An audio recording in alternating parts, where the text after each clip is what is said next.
2023. I think this is the first time I've ever done a live stream for St. Patrick's Day. And yeah, evidently I'm wearing green. This is actually a shirt I was given when I went to the Special Olympics back in 2016.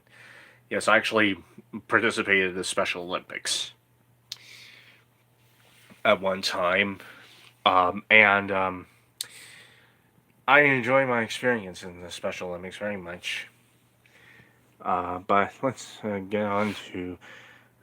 I think now I think we're almost a minute in, and I think and I'm doing it live evidently. So I'm going to be working through my entire, well, for this part of the stream, I think I'll do my aspects of my music collection, my vast music collection at this point. I have, well, in this stream, I'll be doing the CD collection. I think we'll go there first because there's a bit less items there than the cassettes and vinyl LPs, and we'll get them out of the way quicker. So here's my row of CDs, and I'm gonna go from the top row first, where I store all the releases I have on Sony Music. Well, earlier ones. First one is, I think this is a 1980s release of Frank Sinatra's Greatest Hits, the early years. This is basically a channel for stereo recordings of stuff he did when he was hit him on the Bobby Soxers back in the 40s. And hello to you, Savage Gamer 1998.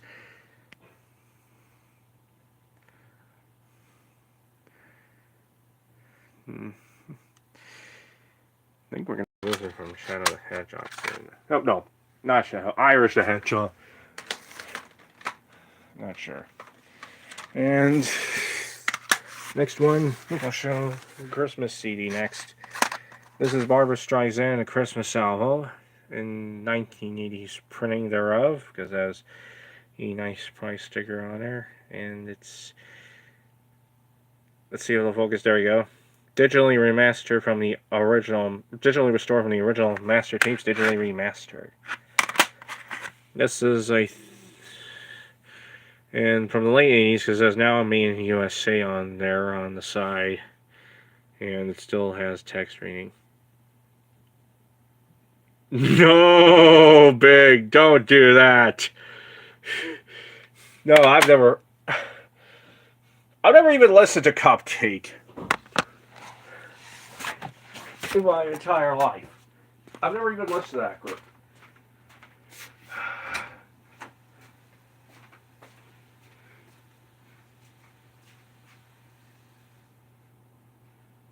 Oh, and you put on a green shirt. Excellent. Yes. How perfect.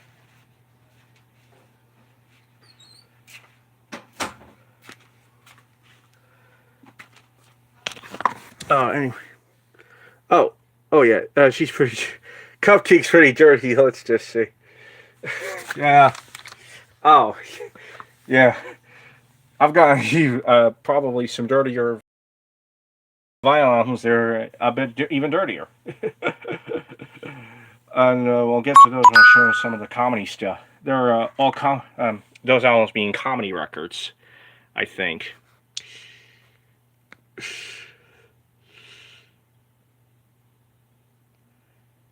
And yeah, it has the original artwork, which says digital recording made by CBS Sony Tokyo.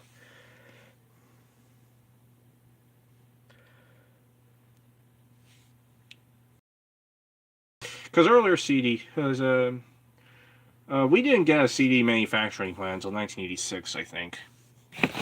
Prior to that, all our CDs were imported from other countries, namely Germany and Japan.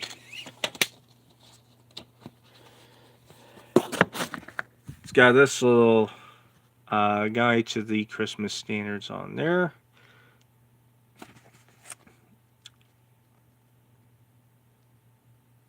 And there's that little Thanks, mine tend to be on Sony releases. Back in the old days, back in the I had the CD era. Okay. Next, I have a pretty well-known early 70s album, Oh Pearl by Janis Joplin. I'm going to spend over an hour covering my CD collection. And this was her final album before her death, of course. Another one retaining CBS Sony Japan references on there, but which has the Now Mean USA panel over there.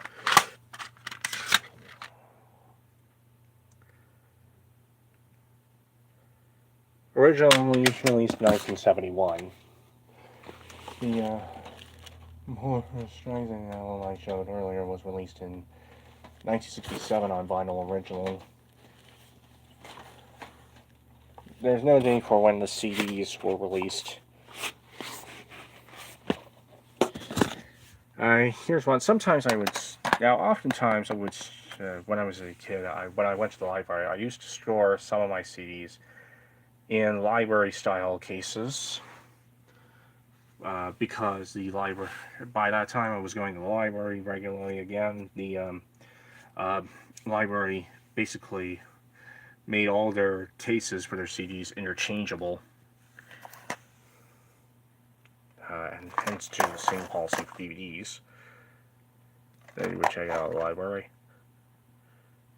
And this one is a BMG direct copy. If you can make that out.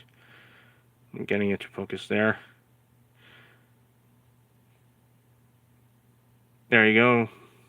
Yeah, I have collected audio cassette tapes. I have a huge row of them next to some of my vinyls.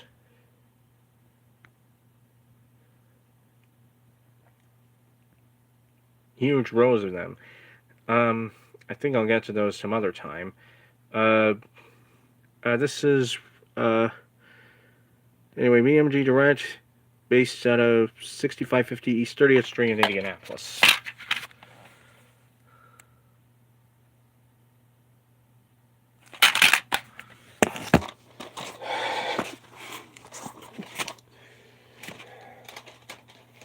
Then I have, this is a, oh wait, yeah, the next one of my favorite artists, one of my family's, big staple of my family's and of my mom's music library, definitely dearly missed, Guy Meatloaf, with his, I think,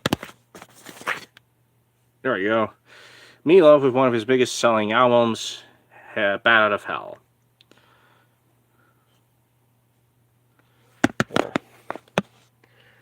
Let's see if I have it straight. I'm doing this live. I haven't bought any albums related to Sonic. Probably should rectify that soon.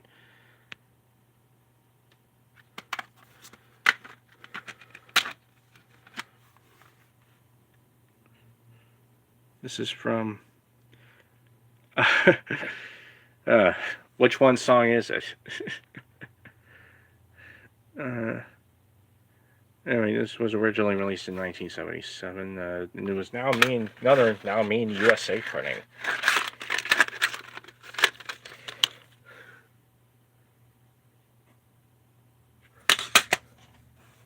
Paradise by the Dashboard Light. That's actually on this album.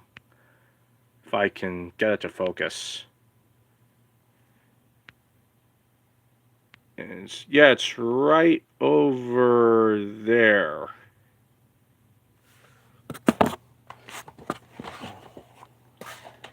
Hold on. I'm gonna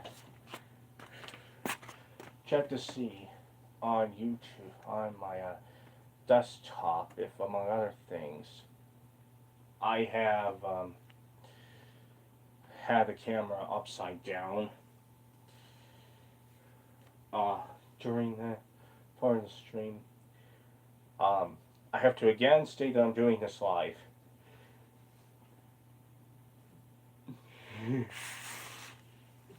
have to say that every time.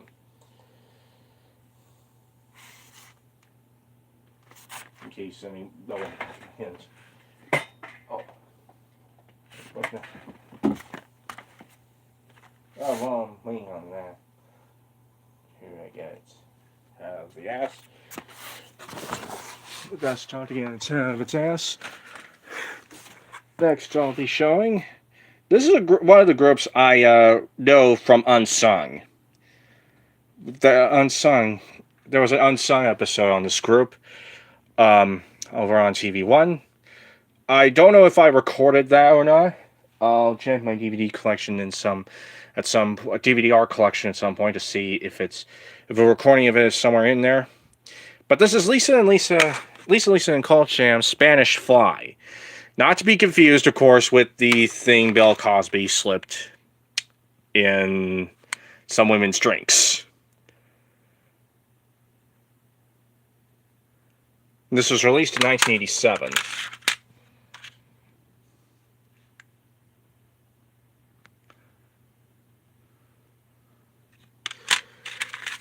This actually has a broad little fold-out thing here.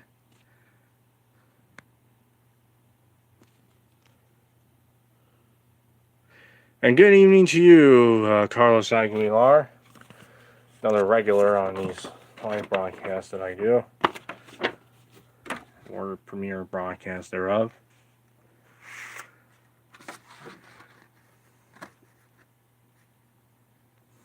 I certainly do celebrate St. Patrick's Day, because I would have to. Those are Irish.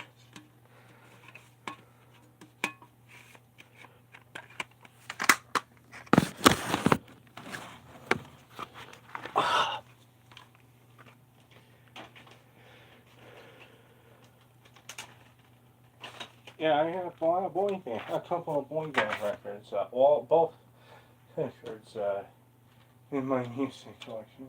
One in the proper CD collection. Or maybe, I think I have two, to be exact. This is one of them. It's New Kids on the Block, Hanging Tough, which I'm pretty sure is a 2000s reprint, because this is not the album's original UPC code.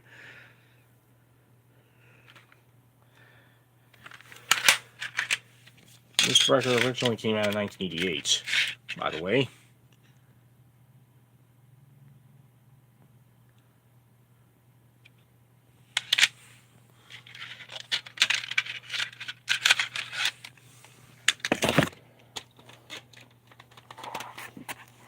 Yeah, Amazon.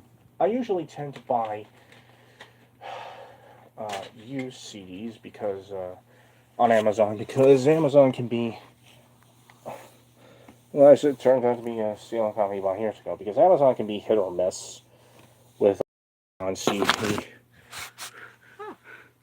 Here's a Billy Joel storefront, someone carved out, with someone carving out a bit of a clover in the booklet, appropriately enough.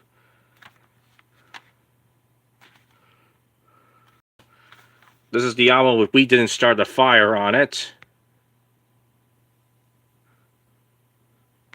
And it was released in 1989. I think I bought this one at the library's bookstore, if I'm not mistaken.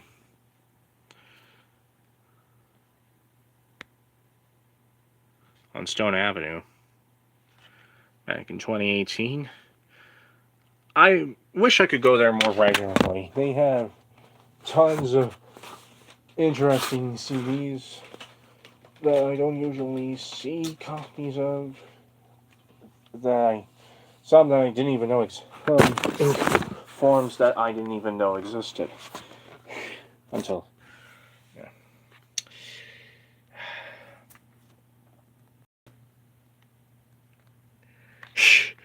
Well, let's hope Big doesn't steal my entire CD collection either. The next one is Rosanne Cash. Hits 1979 to 89. Daughter, of course, of Johnny Cash. I'm not sure if she's as well known, but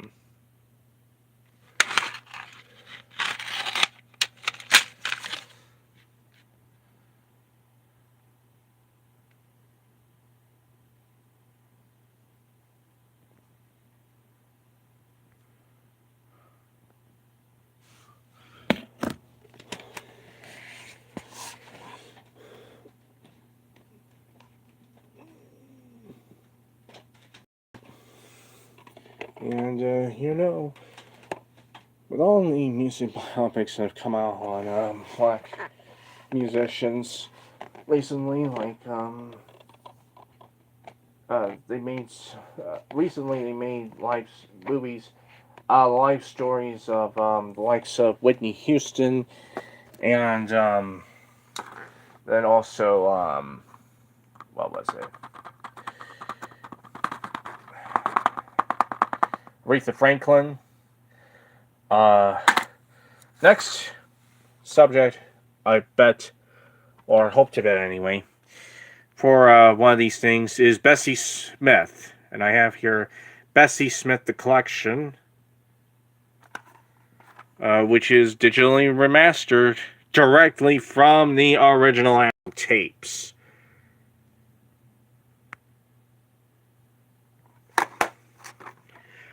It's from 1989. One of the original Babe Blues acts of all time.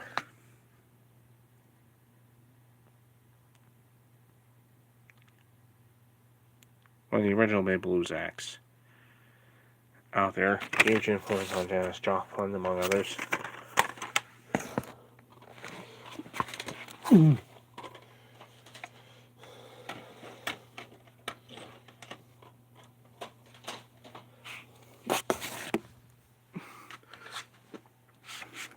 Next one.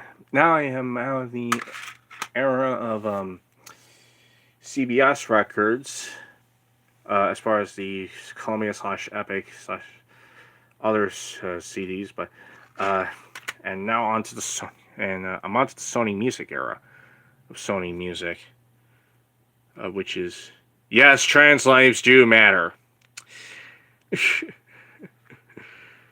Not sure if that comment is relevant or not, but to this video or not, but or if it's gonna be relevant. But here's the next CD.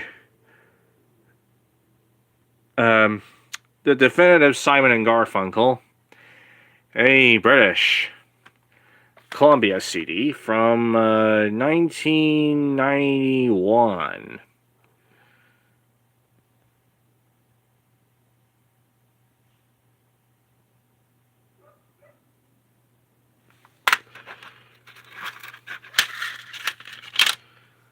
And here's your CD of it right here.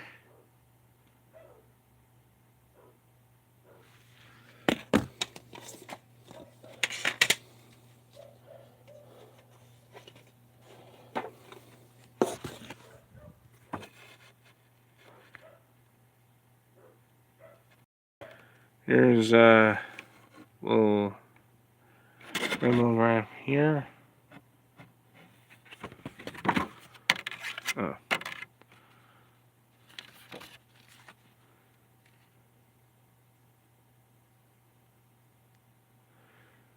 And says it was in the chart. Says Bridge Over Troubled Water was in the charts again as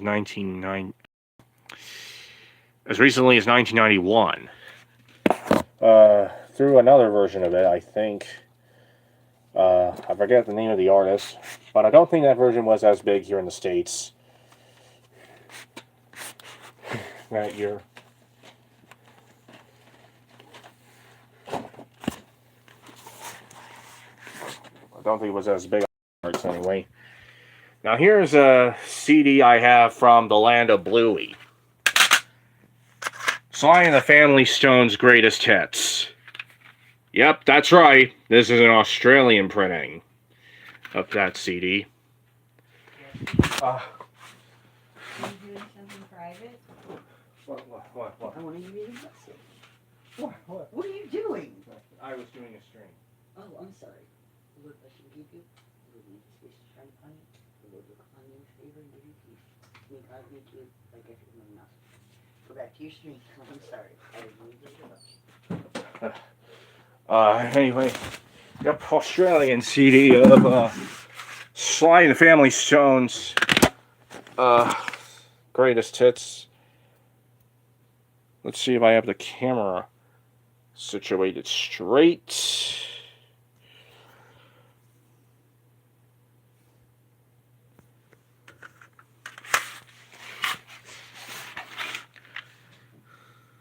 There we go. I have it on stream now. This is a release originally from 1991 or 92 actually, but this is actually but it's a later reprinting from I think 1980.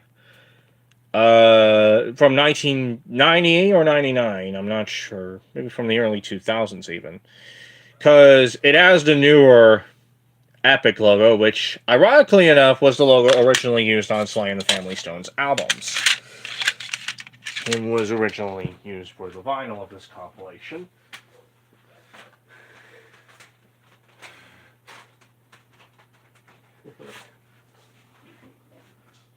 This itself uses the newer Epic logo, what was in 1998 the newer Epic logo.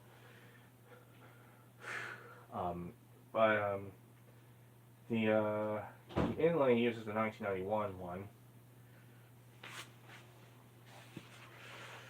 Next one, another 1992 Sony Music CD. This time it's from Germany, and I think this is some sort of mail order thing, where you have to order through the mail, and it comes to your house, or order through the television or something. Yeah, I said Epic. Epic was around long before DVD or even VHS. And I do have a VHS on Epic Music Video, but I'll mention, and it's tied to a CD that I have. But I'll get to that. Well, anyway, this is something called Schmoose Songs. And I bought this 2 CD set back in 2015. Prior to which, I didn't even know this existed. It was the most surprising find at the Goodwill one day. One of the Goodwills in town. And I just couldn't resist making it out. It's actually a compilation of songs that were seen on that were hits. Alternatively, had recently hit the charts again, mainly in Europe, but had been hits. But most of them were hits on the charts years before. Like this one. This one is an Earth, Wind, and Fire song on there. There's a song from Suzanne from Leonard Cohen, although his name is spelled on here as Leon Hard Cohen. Don't know who he is, but I do know who Leonard Cohen is.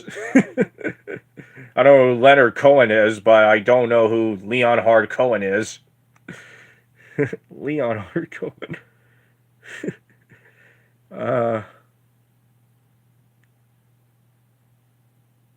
Santana, Dr. Hook and the Medicine Show, and Boston's Classic More Than the Feeling. Then this other CD has Blue Velvet, the classic Bobby Vinton version of that one. Atlantis from Donovan. Careless Whisper with Wham featuring George Michael. Mr. Tambourine Man for the Birds. Dustin Wind from Kansas.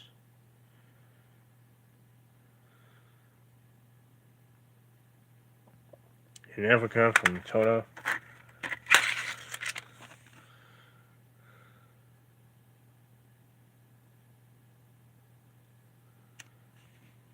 I may have swapped the 2C. For some reason, both of the CDs say Volume 1 on them. I have no idea why or how.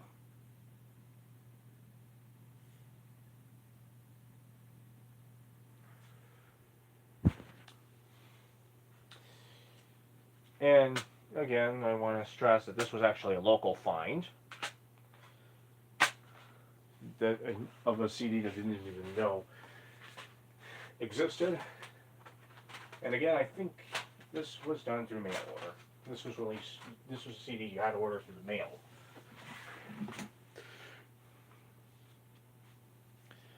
As opposed to getting it in the store. Next one is Meatloaf and Friends. And again, another CD with Paradise. This one compiles not only his own epic era hits, but also some stuff from Ellen Foley. It has Bonnie Tyler on it, with the famous Tunnel Close to the Heart, real famous early 80s staple. Another European release on another epic release from early 90s. And I do indeed have a CD with the 1998, a DVD with the 1998 epic music video logo on it. It's Meatloaf hit Outside of Hell from 2000. I showed that as a tribute to Meatloaf when he died.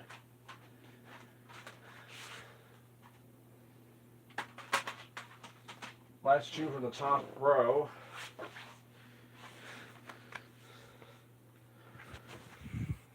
This one does not have its original booklet. I don't know where it was, but it's Cyndi Lauper, Half Full of Stars, which was released in 1993.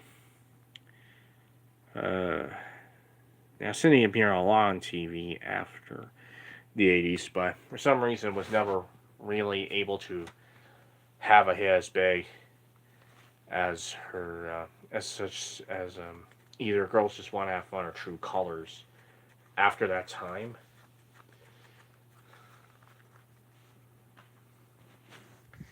But thrived in Japan. Here's REO Speedwagon High Infidelity. 1990.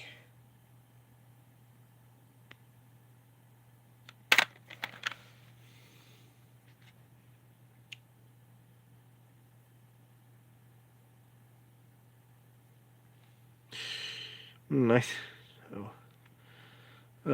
This is from 1995, I think. It's got a newer UPC on it, so it's not the original printing of that one. How about this one at a Safeway?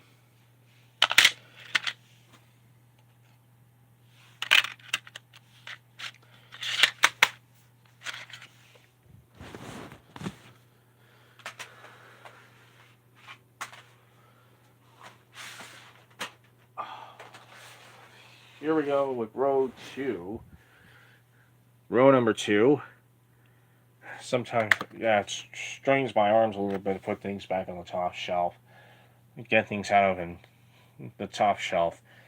Back onto the second. Back onto it again. Okay, here is Mariah Carey with Merry Christmas.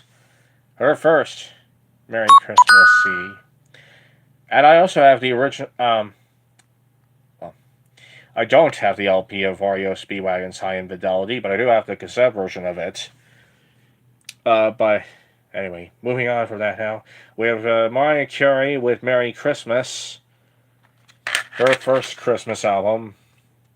Her first of what seems like a lot of Christmas albums. This is from 1994.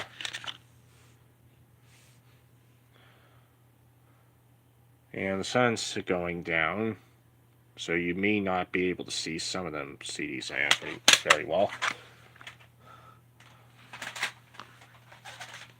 Here's 12 Deadly Sins from Cyndi Lauper. This is the CD I have that is tied to a cassette I have, a VHS cassette I have, that has the infamous... their infamously scary logo on it. There's a huge sound of lightning, and then all of a sudden a needle popping up. It amidst a backdrop of in the background of a video where a Neo drops through a stack of records real fast. That's all I'm going to describe that as. Yeah. The Epic music video logo of the mid 90s was one of the all time scary logos. This is from 1995, I think.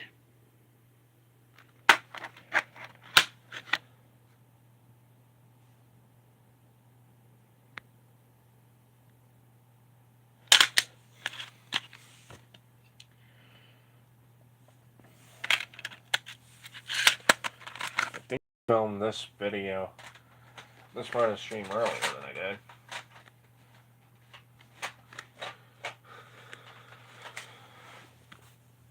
Here is Leonard Cohen More Best Of, released in 1997, I think. They need an extra light.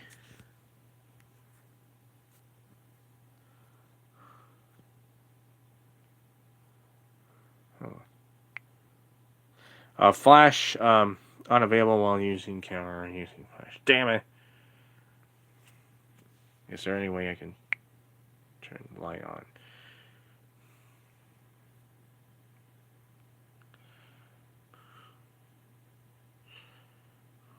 No.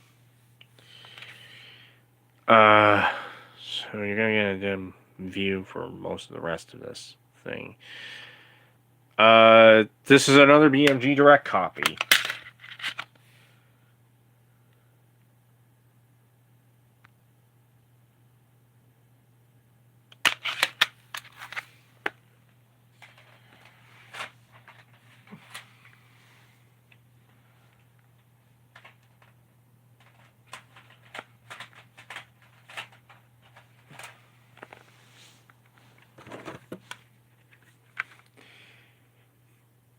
Here's Tanya Tucker's Super Hits from 1990.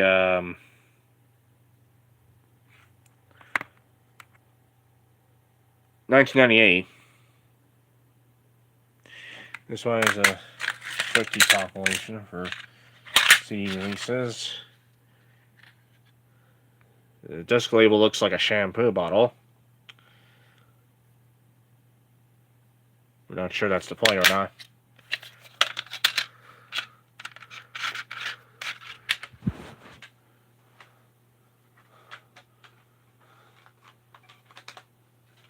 I wonder if I can borrow a lamp or something, because my own light is not working.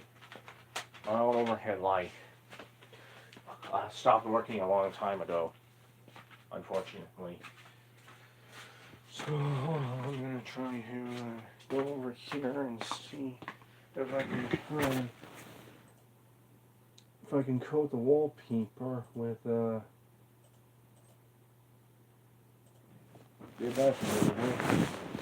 got myself an extra light source from my desktop computer, which is over there.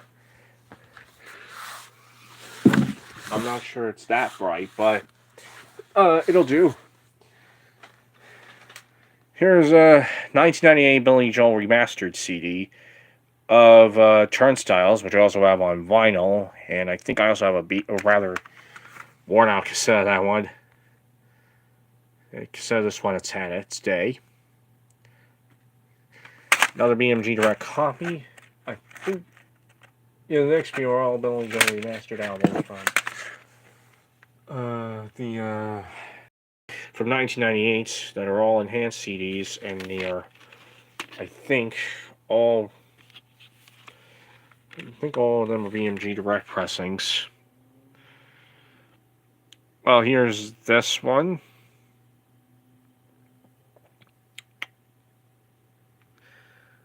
I hope I get that through the camera. I'm ordering a lot of BMG Direct stuff back in the late 90s, I think. Here's Billy Joel's The Stranger. Another BMG Direct issue from 1998 again.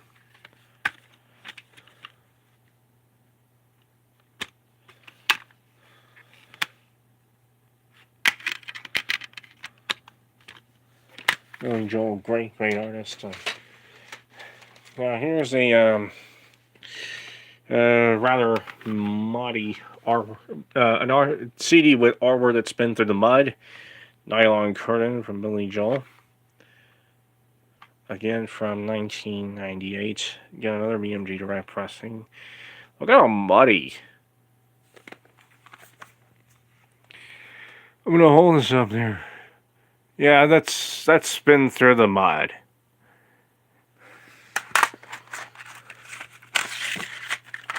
Some of the dirt meat way inside the jewel case. Only time Billy Joel had a full beard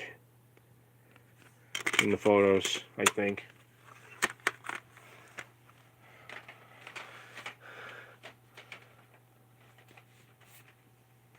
Here's Billy Joel's Glass Houses from 1980 again.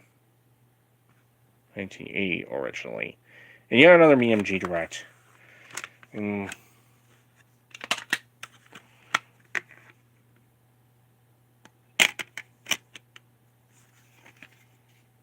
here we go. Look how they went out of the way too.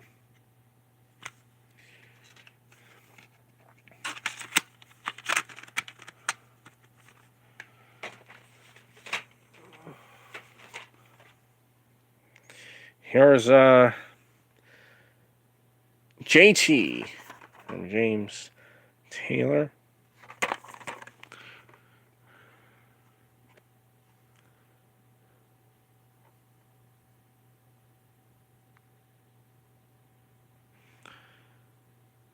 Yeah, another reprint because it has a different UPC code than the CD used originally.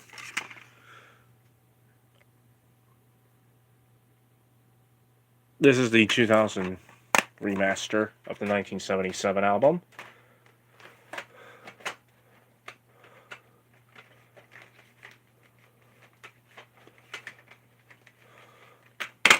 Oh. We'll get to that later. Next one is James Taylor's Greatest Hits, Volume 2. From 2000 again. Oh. Here it is. Now. Oh. Seems to plop quite a bit.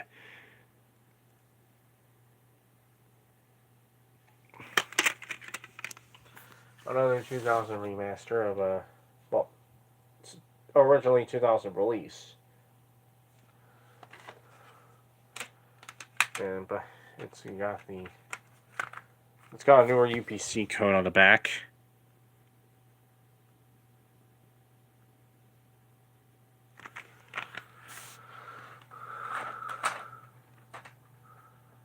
Okay, next one. And it is Leonard Cohen's 10 New Songs, which I think is one of his last albums. He didn't really record albums that regularly.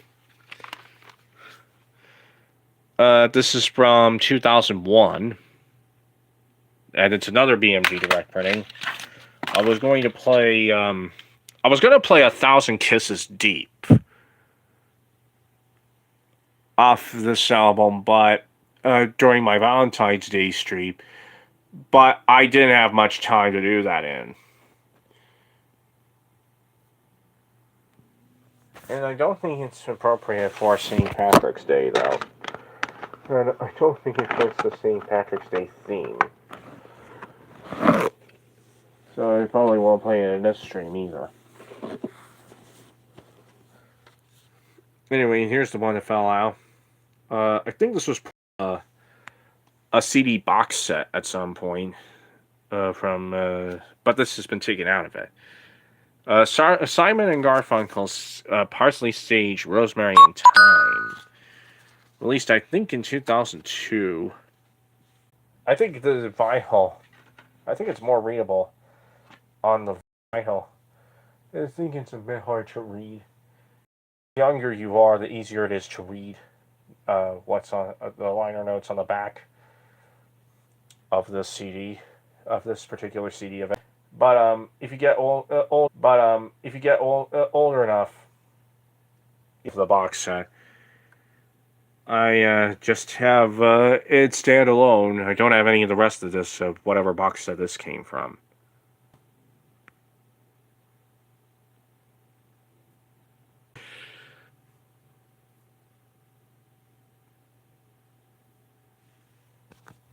Yeah, look in the texturing for the year of release. You can find a release.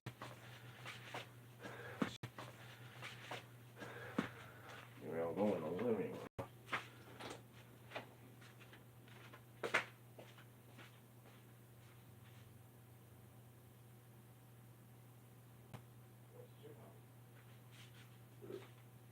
No, it's a 2001 release. I was wrong. Thought it was a 2002 CD, but it wasn't. It's from 2001. I went back in the living room to check that.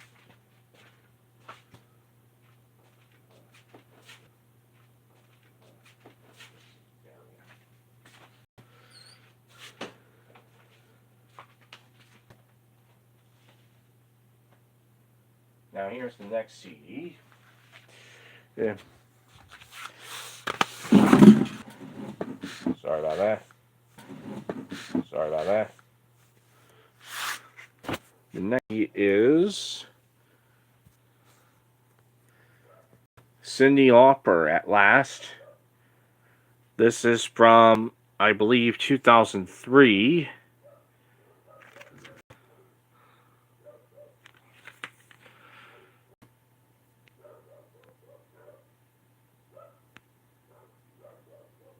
Epic Daylight release from 2003.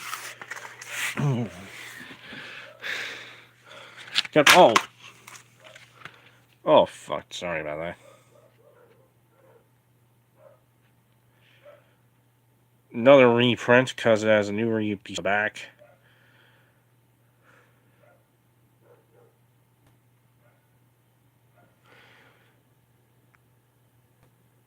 And focus. 3. Disc itself. Very nice artwork.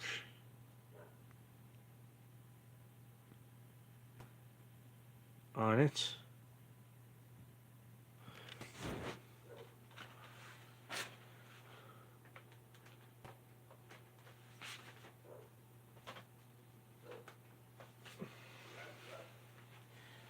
Now on to the next CD, and the first of several Weird Al CDs that you're gonna in this video.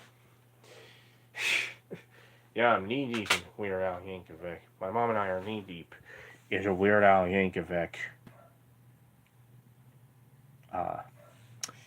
Yeah, whereas Weird Al Yankovic is Lin-Manuel Miranda.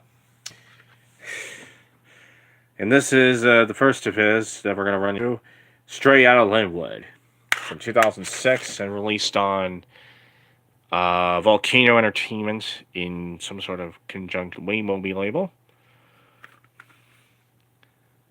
And Zombie.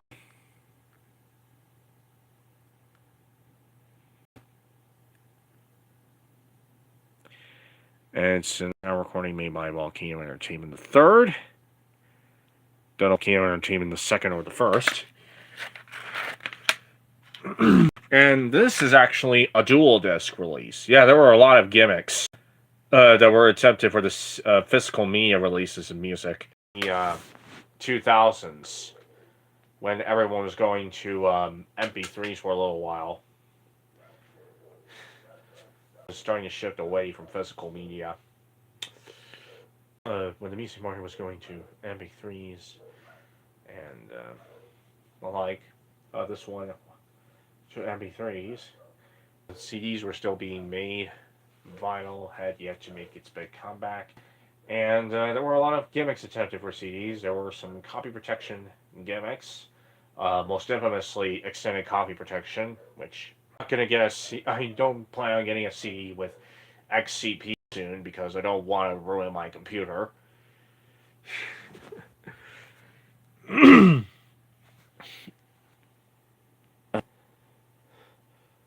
And there was also dual disc. This was a gimmick that had a CD. They made one disc, and one side was a CD, and the other CD.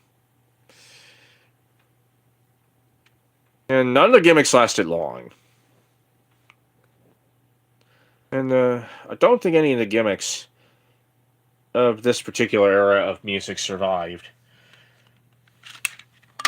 At least, not they didn't. Also, they were a thicker, somewhat heavier. They were a bit thicker on the edges. The dual discs were than regular CDs or DVDs because they're just the two different layers. And evidently the labels were small. Also, the labels were noticeably small, so that it can, because of the heavily delicate nature of the dual disc format. They were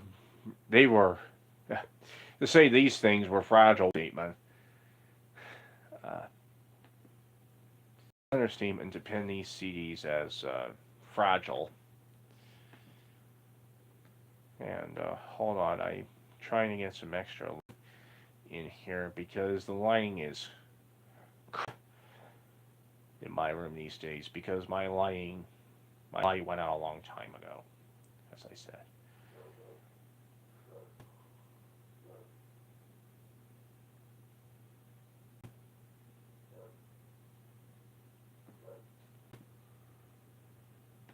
There we go. And this has the big breakout hit party, in which had Weird Al Yankovic in the music. By the way, I'm gonna. The CD is worth getting, especially for him doing parodies of artists that have since been disgraced, or him collaborating with artists that would soon be disgraced. So I don't know if it held up all that well because of that. As Trapped to the Drive-Thru, which is a parody of R. Kelly, and we know what happened to R. Kelly. He got busted, and basically we all have been surviving R. Kelly since 2019. We all have muted R. Kelly and everything. I'm pretty sure even Weird Al has muted R. Kelly by now, which he probably muted Trapped in the Drive-Thru. Because it's a parody of R. Kelly's. And there's also Close But No Cigar, which was animated by the infamous Hay. It was animated and directed by John Kay. The music video. John Kay was a bastard. A bastard who shouldn't have been trusted with a pen and a pad. Here's John Williams and the Boston Pops Orchestra from Sosaberg. This is a Sony Music Special Products CD from 1998. Did I get a new comment? Looks like I got a new comment. I didn't. I don't know what's going on with my phone in these streams.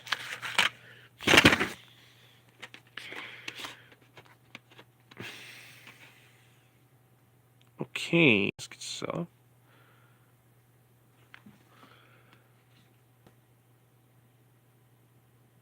everything from the Washington Post, the 1 o'clock jump on there, which is totally out of left field for the Bops. Would have been out of pop, or at least would have been out of left field in the Arthur Fiedler days of the Boston Pops. Here's Johnny Mathis Gold, the 5th Anniversary Christmas Collection. This one is from 2006, I'm sure. Yep, I think, yep, 2006. First here at Christmas time, of course. Very much a Christmas time tradition. Along with male Mariah, as far as Christmas is concerned. I'm not sure. Don't take that comment, but yeah, it works. Purposes anyway. Here's a super hits Marty Robbins.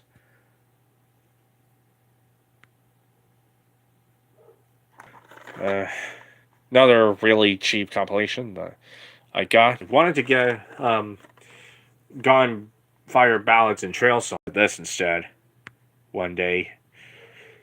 It's chill back on that one, but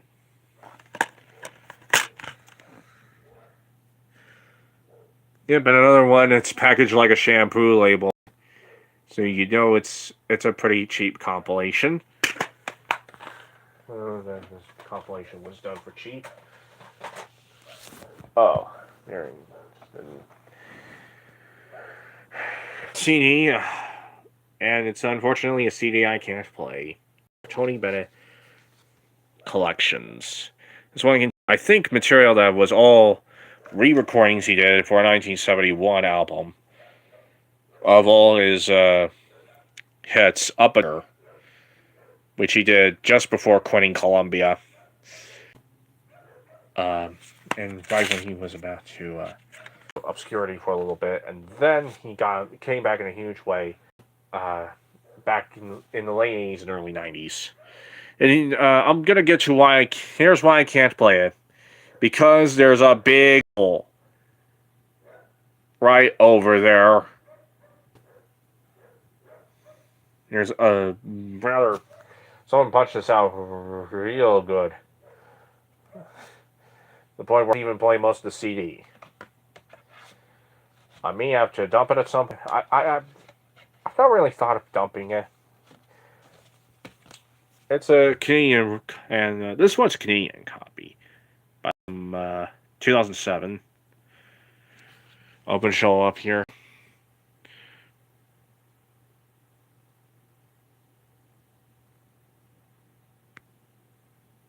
Focus there. Yep, a Canadian copy.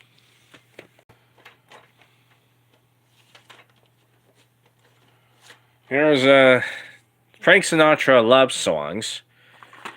I bought at Safeway. From 5.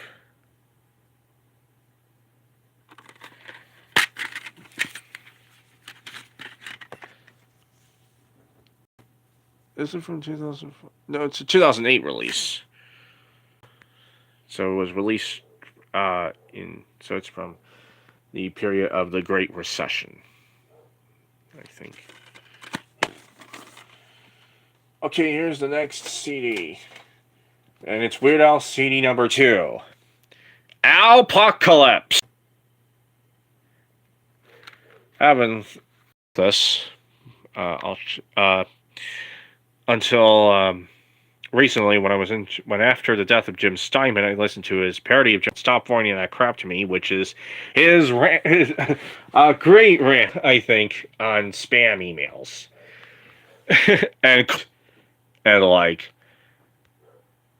and no one's ever taken it to heart as of this writing. This was, I think, one of the last releases on Volcano and Jive, but were folded into RCA late in 2011, alongside Arista, which I have some CDs from. There we go, and here's Weird Al. Assuming you can get them.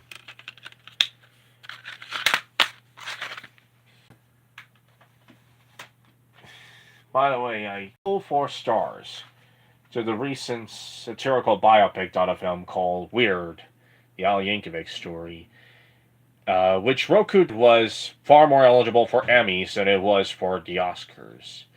Bit of a shame, really. Which is kind of a shame, because it seemed kind of Oscar-worthy, in a sense. Or it could be... Or maybe it was just Roku's reaction to finding out that, you know, the Academy doesn't really reward comedies that much.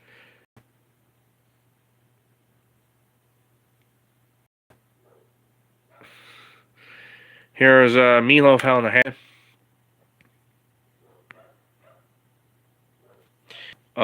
This is a legacy release, and his second to last album, I think, before he died last year.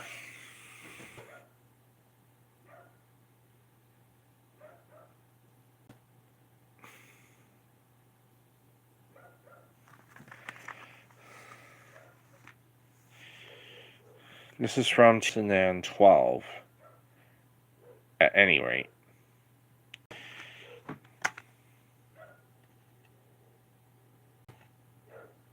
Dog barking. In the background. And the next CD is another Weird Al Yankovic CD, Weird Number 3, Mandatory Fun, which I think is his most recent studio album. He's kind of shipped away from studio albums and got on to other things.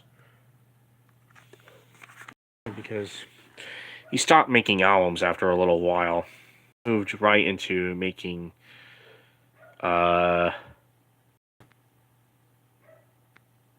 he moved into, I think, making YouTube videos, and like Pandemic, I think he did a version of a polka version of Classical, which was quite interesting. I think he did after the pandemic, and it was a great video. And I think it was one of the biggest selling albums. 24. I think Mandatory Fun was one of the biggest selling albums of teen. It was certainly the first comedy album to hit #1 on the Hot 100 since 1964.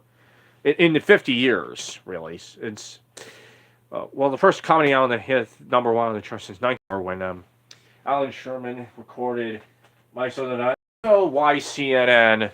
I uploaded the best and worst of CNN special from 2014. If you want to go, but one thing that always bugged me is that CNN neglected to mention Weird Al Yankovic.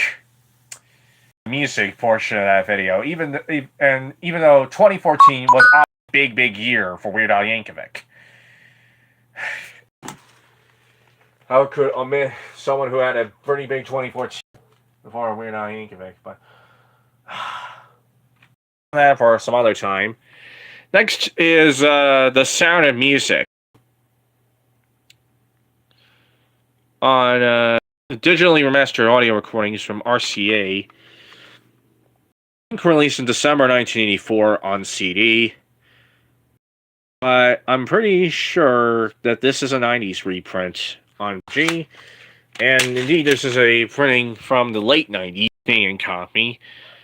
It was printed came out of the Cinema Empire, which actually did print dates on their CDs. So this one has a print date of, let's see if I can get to it. July 14th, 1998. So it's a reprint from some 14 years after this was.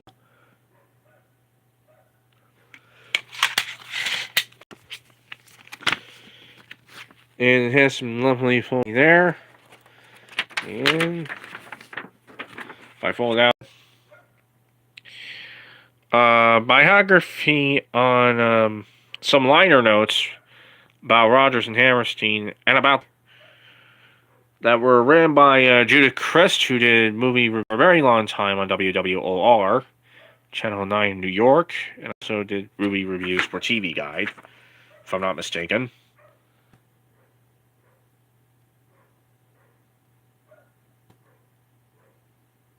Engineered by John Norman. And the soundtrack for what at one point was the highest grossing film ever made. It has since been superseded by The Godfather, and I think Star Wars, and then I think E.T., and then I think Titanic, and then I think Avatar.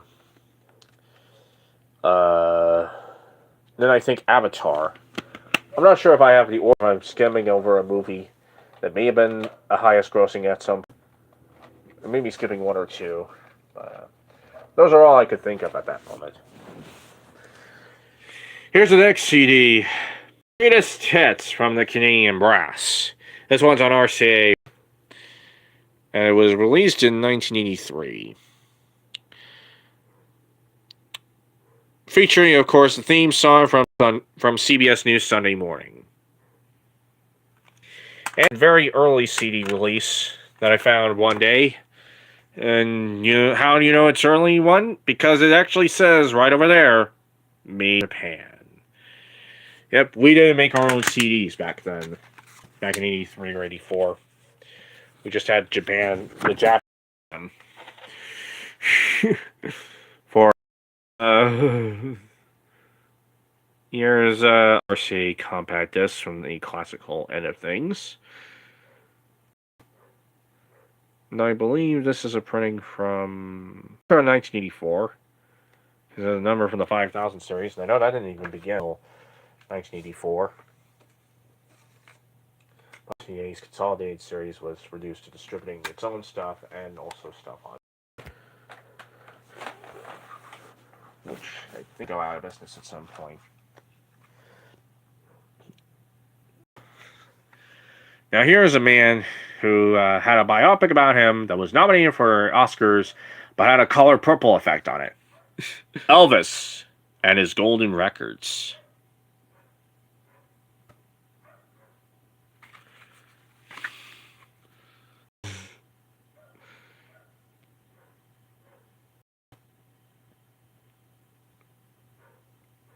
There we go. Released in 1958 originally. This is the, I think, late 1984 release. It was originally released in reprocessed stereo back in back in early 1984, when RCA was starting to make their own CDs. But, release CDs, rather.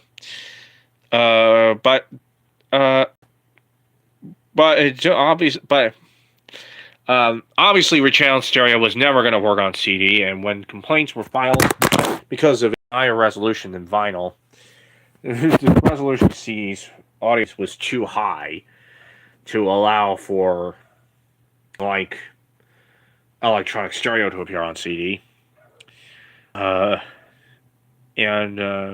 They absolutely demanded first generation tapes. So RCA took their old process for stereo CD of this out of print in late 19, and then proceeded to put out this new one. It only has the tracks put back in mono. I think there's also a vinyl counterpart for this, but this was done primarily for the CD end of things. And this is...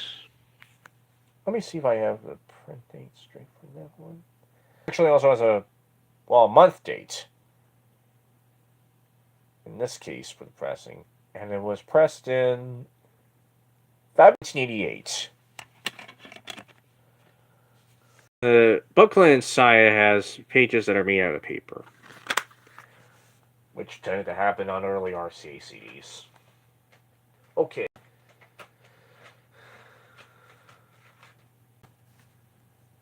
Maybe I'll turn the box around. I have a box full of 45s. Maybe getting the color of the visual here. Next one is the Unforgettable Glenn Miller. This one is from 1985, I think. And it says there, while every attempt has been made to reproduce... I know it's not going to focus on that one, so I'm going to read it. Or maybe it is, but let me read it for you anyway. While every attempt has been made to reproduce these historic tracks to their highest quality, it should be remembered magnetic tape had not been invented at the time of the original sessions. Therefore, some original surface noise remains. Uh, that doesn't make any sense because magnetic tape was invented, I think, in 1929 and originally used in Germany for.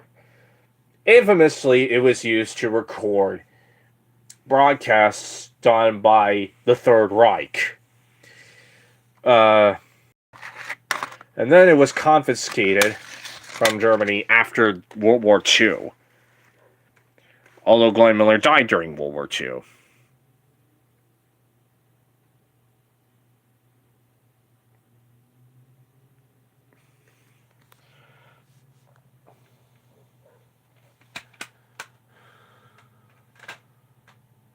And Glenn Miller's recordings, by the way, date from after magnetic tape had been invented, but it wasn't being used by the music business on a regular basis up until after World War II. Here's Bruce Hornby and arranged the way it is. Bought this at the first store one day. This is from 1986.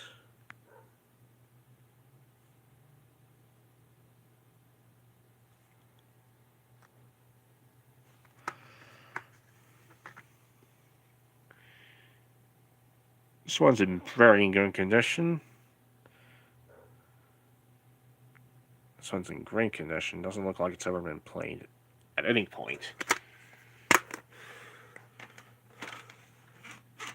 And then I have Dirty Dancing, the original soundtrack from the Vestron motion picture. And I have a couple of Vestron VHS tapes of this one as well.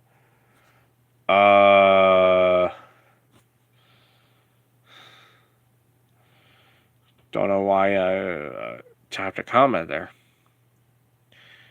The Time of Your Life, apparently. Yeah, I'm going to be in here all through the night doing this sort of thing.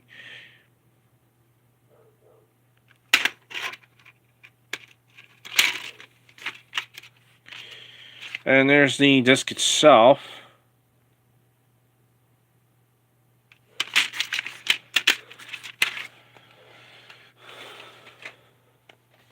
Next, I have Buster Poindexter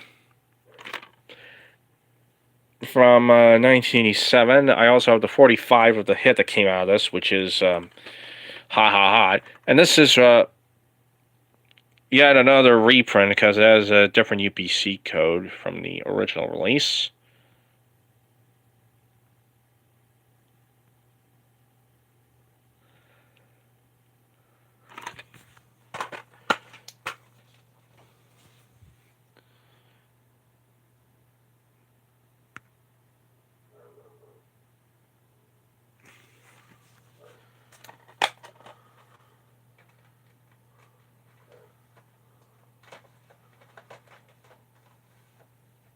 Here's now I have more Dirty Dancing with Patrick Swayze and Jennifer Grey. This was the follow-up to the original soundtrack after it sold millions, and another reprint thereof because it's got a newer UPC code on the back.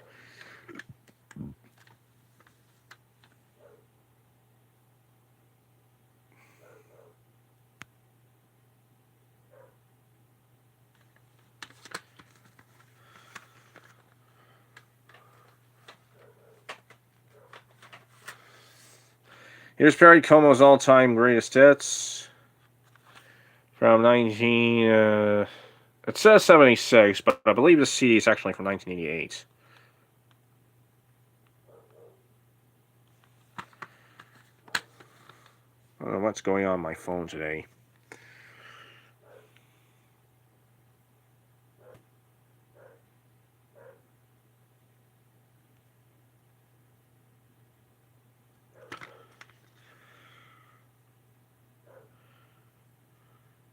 Essentially, it's the recording dates for all the songs printed, which is interesting. And a list of compilations on. And then for other midline compact discs. Let's see.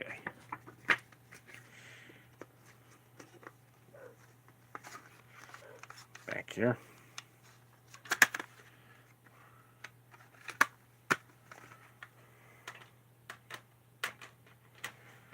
Then there's Elvis Presley, Heart and Soul, a reissue from 1995 to 2002 of a CD originally released in 95.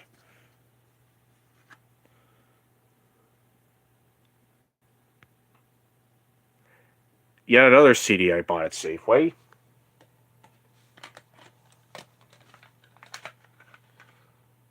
And this one also has a newer UPC code on the back.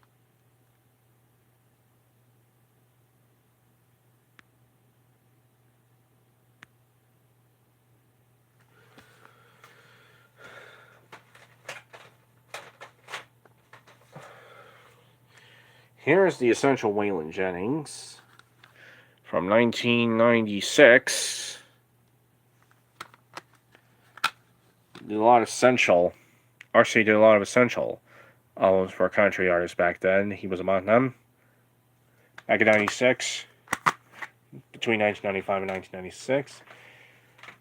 Oh, yeah. And one more CD from that top shelf. Dave Matthews Band with Crash.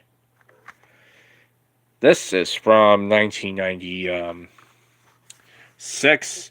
This one's got the original UPC code on it, although the shrink wrap had a newer one, but I took it off.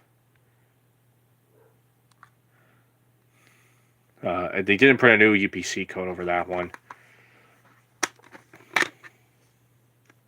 Took the shrink wrap off. Because, yeah.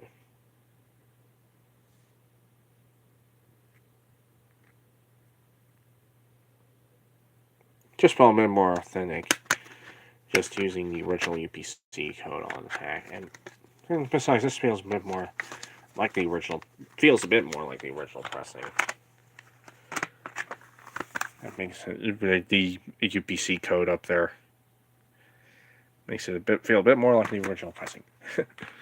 Okay, let's go take care of my. I got a tweet about my live stream, so hold on a second. I'm gonna go to Twitter.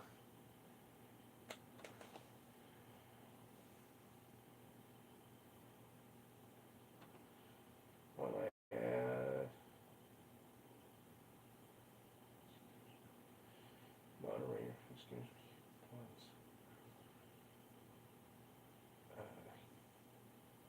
As managing moderator.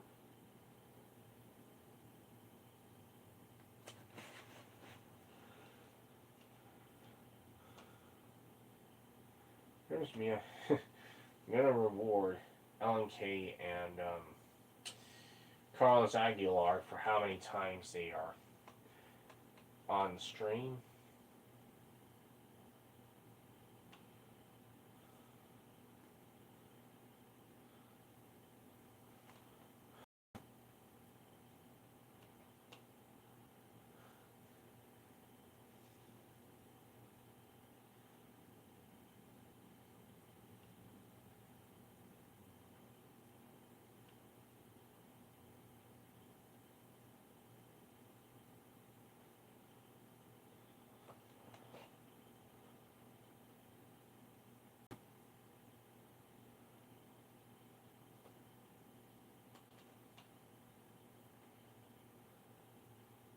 Let's go ahead and blow more. Now I've tweeted about that. Let's go on to this more CDs. This is the Best of the Monkees. Then and Now, the Best of the Monkees from their only time Arista ever issued. I think one of the only times Arista ever actually issued a CD of the Monkees before Rhino got the rights to their entire discography and videography and filmography.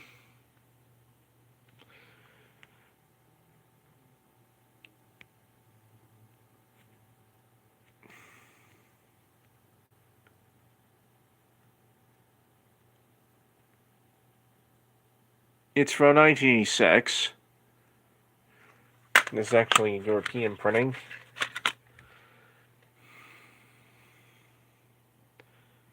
This has one then new single on it, which I believe is This has a few then new singles on there.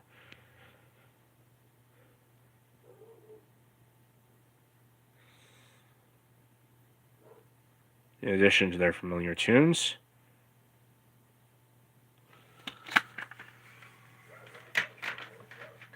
I'm putting this back on the shelf. Next one is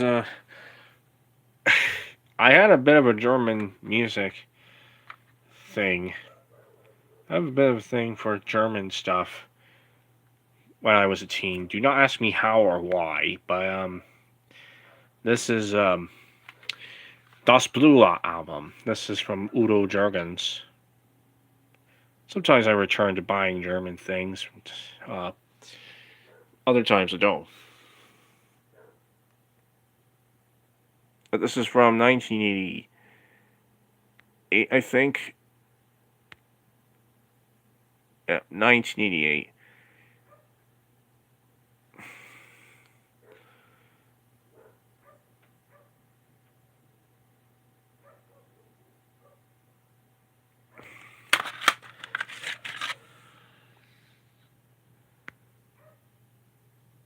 There was a sticker on the shrink wrap that I remembered to scan before I threw it out.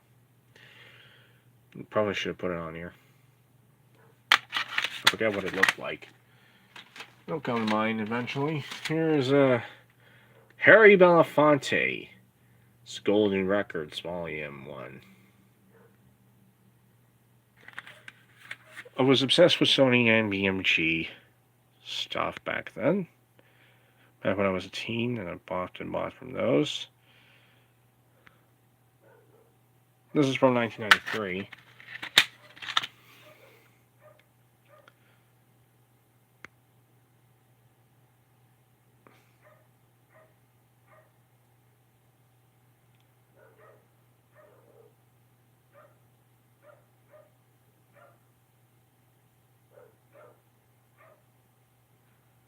Originally released in 1973, but this is an album from, this reissue is from 1993.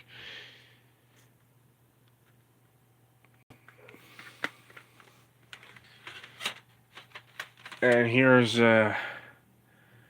Dieter Thomas Heck, what a name, presents Präsentiert Andrea Jürgens. Den großen Erfolg als Darsteller.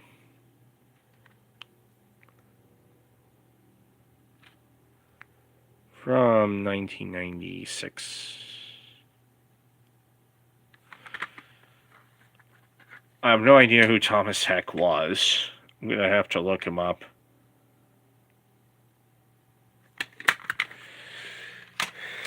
Here's some albums.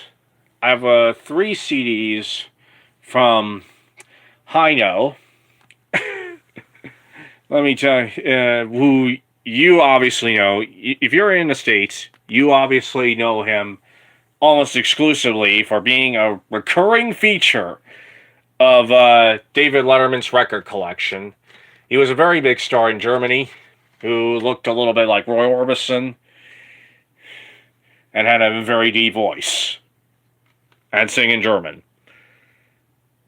Sang often very popular tunes in America in German. So anyway, this is Kenn ich einst zur Heimat wieder.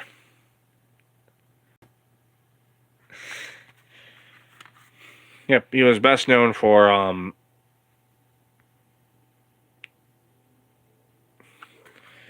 and again, best known for being in David Letterman's record collection a lot here in the States. I think he retired recently. I believe Hino's now retired as of my doing this stream.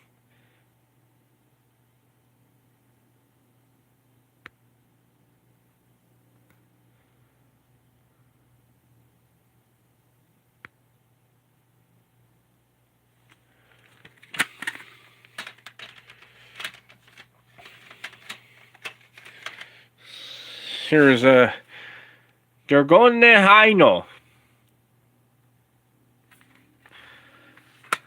from 1998. This was released in the year I was born in Germany, but in Germany.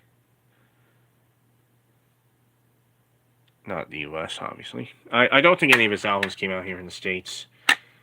Even BMG somehow missed an opportunity to cash in on how many times he's appeared on Letterman by not releasing his stuff in the States. There was a big opportunity there. David Letterman got it, and you missed it, BMG.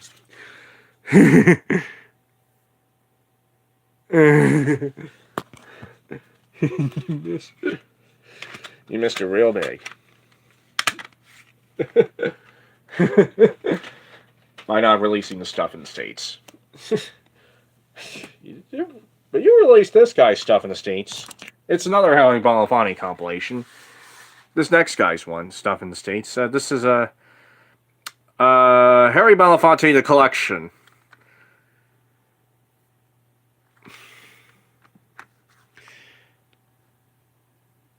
One of the all-time great artists. Huge influence on my political thought process. And social thought process thereof.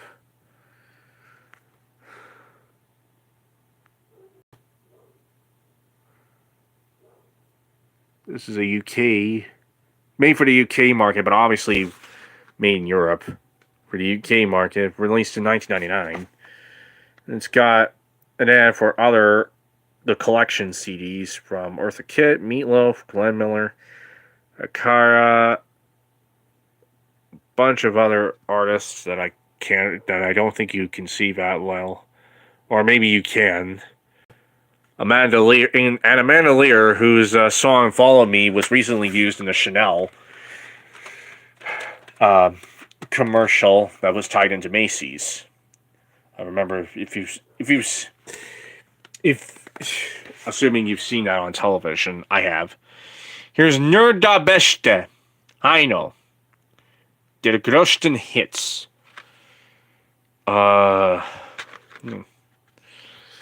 Yeah, this is from 2000.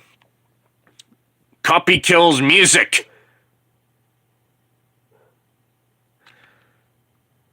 And the compilation of the apparently a greatest hits compilation for, again, the guy most well known in the States. I have to keep reiterating.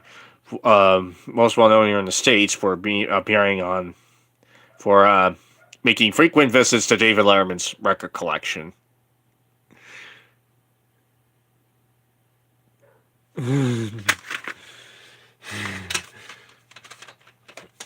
Next one is Classic 60s Soul. This is a BMG Special Products one from 1997. And there's a big error in the listings because it's supposed to have Let Love Come Between Us on track from James and Bobby Purity on track 6.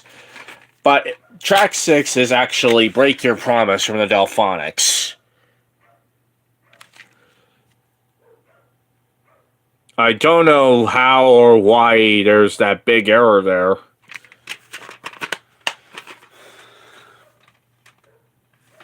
I have another BMG Special Product CD for you. This one is a pretty nondescript reissue from 2004 of Aretha Franklin's Who's Sumin' Who,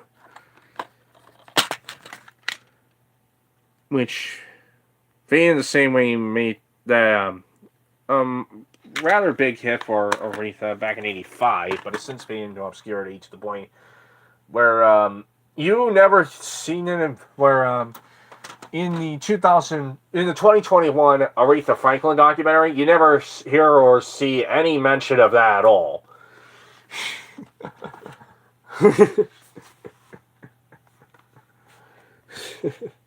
How quick it was very quick to fade into obscurity after its 85 chart run. Here's some Arista CDs I have anyway. Melissa Manchester's Greatest Hits, the biggest of which were Don't Cry Out Loud, Midnight Blue, You Should Hear How She Talks About You. And, well, that's about all I can think of. And the last track is actually a lower charter from her, Through the Ice of Blood, from the film Ice Castles, which was trashed to hell and back then, I think.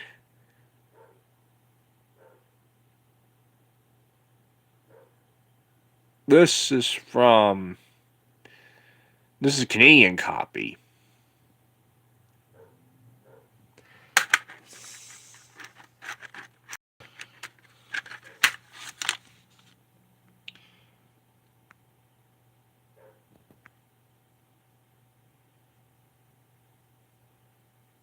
Hope they'll focus. There you go. It's made by BMG Music Canada Incorporated. So this is a Canadian copy of Melissa Manchester's Greatest Hits. Here's Air Supply's Greatest Hits from 1984.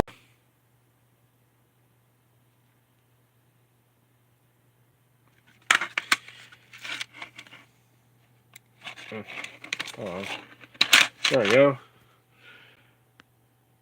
I think this is a Columbia House printing because it says CRC up there. Which stands for Columbia Record Club, I'm willing to believe.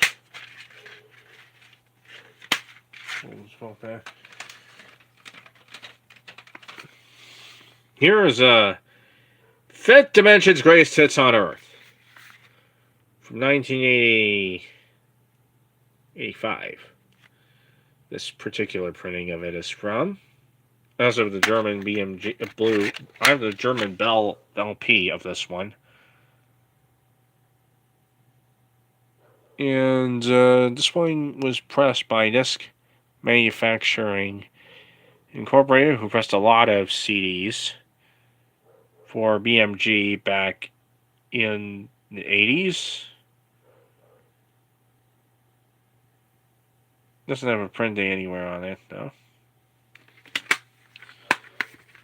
And I think it may have been a leftover from, I think that plant may have been the way of that Monarch in Los Angeles had of manufacturing CDs, because it also has MO on there, and that's pretty common with Monarch pressings. Anywho, the only Whitney Houston album I have, and it's one of her most famous, from 1987, it's Whitney.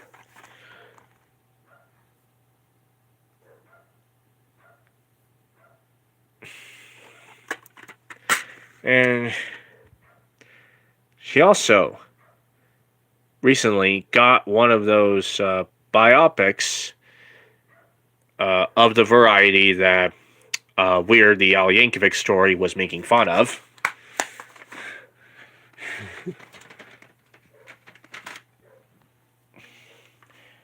And so, again, did Aretha Franklin.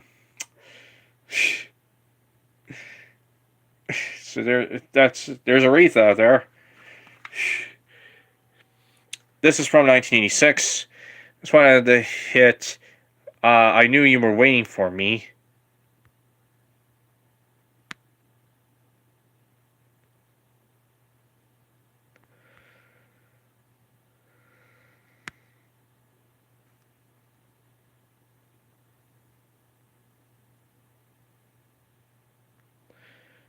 It just blurred again. It keeps blurring on me for some reason. I don't know why.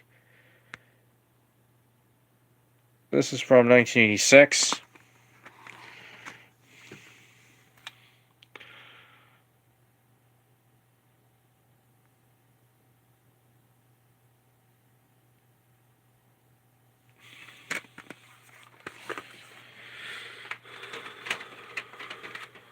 Here's Carly Simon, Coming Around Again. Now I went over 90 minutes streaming my entire CD collection.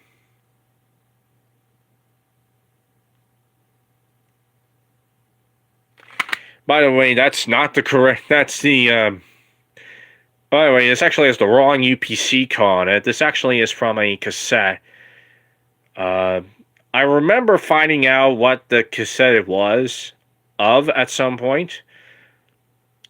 But let me try to see if I can confirm its source. So I'm gonna type in the UPC code that's actually on the CD, on the CD, and it ends in 4, so it's obviously lifted from a cassette. CDs UPC codes usually end in 2, in the number 2, well, the middle range of CDs. UPC codes usually this UPC code on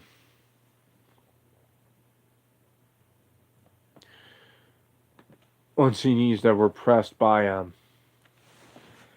for cassette ends in 2. Oh, there it is. This one actually the UPC code for this Columbia House printing of Carly Simon's Coming Round Again on CD was lifted from the cassette of an album called No Direction Home, released by a group called Nantucket on RCA in 1982. So this definitely does not have the correct UPC code on the back. I don't know how or why this mistake was made on this particular release, but I won't. But that's about as far as I'll reach into that right now. Seems kind of bizarre. And again, Columbia House printing. They took a UPC code out of a cassette from a completely unrelated artist. For this one. How and why did they do that? Why, or in the world that they managed to get away with? How in the world they managed to get away with that? I gotta know. Took the UPC code off a completely different album on a completely different format. Don't know why. Someone please explain that to me. I have been lost ever since I started collecting CDs. On a regular basis. Here's the 1988 Summer Olympics album. Up next here. This is prepared for NBC's first round of coverage, of many rounds of coverage of the Summer Olympics. They've been doing that Summer Olympics since '88. They've been doing, I think, the Winter Olympics since 2002.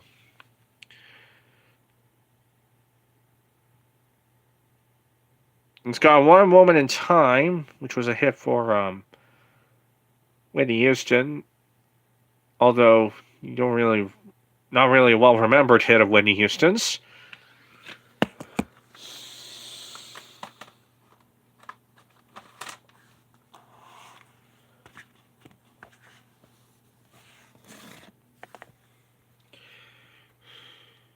And not often heard hit from Whitney Houston these days. Here's Kenny G's Breathless. Featuring Forever in Love, of course, and this is from 1992, I think.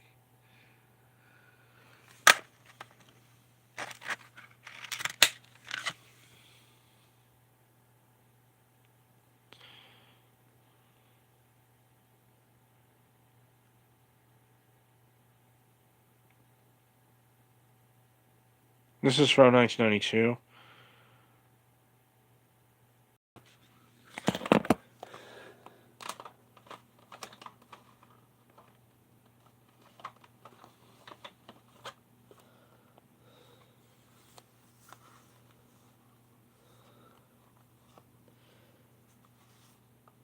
Now here's a CD from Aretha Franklin's, another Aretha Franklin CD. This time it's a compilation.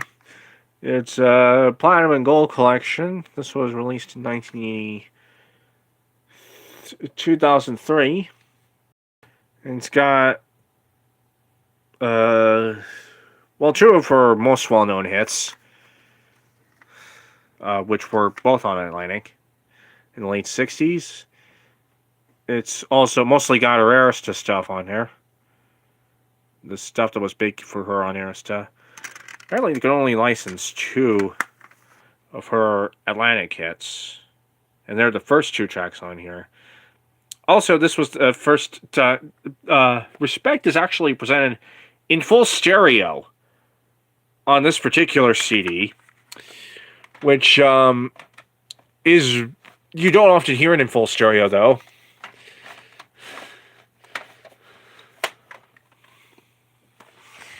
Here's now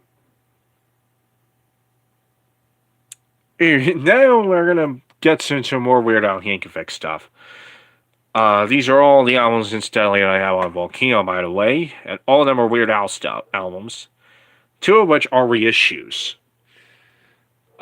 This is Polka Party, released in 1986, I think. This one has Living with a Hernia. The big deal of this one was his one and only stab at the hardest working man in show business, James Brown, with Living with a Hernia.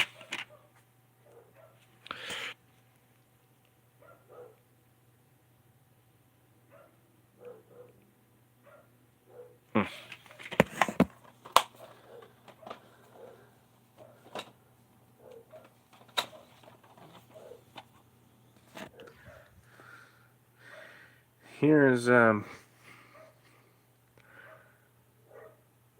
Dare to Be Stupid from 1985 again. Oh, well, originally from 85. These 2 CDs reissues are, I think, from 97. I had, I think, most of his albums. I think I also have Off the Deep End, but it's come apart over the years. I have yet to get a new copy of that one, but hopefully I will at some point. Because I want to get an intact copy of the Deep End at some point. If that's what I mean by that. Here is a Weird Al Yankovic, Running with Scissors.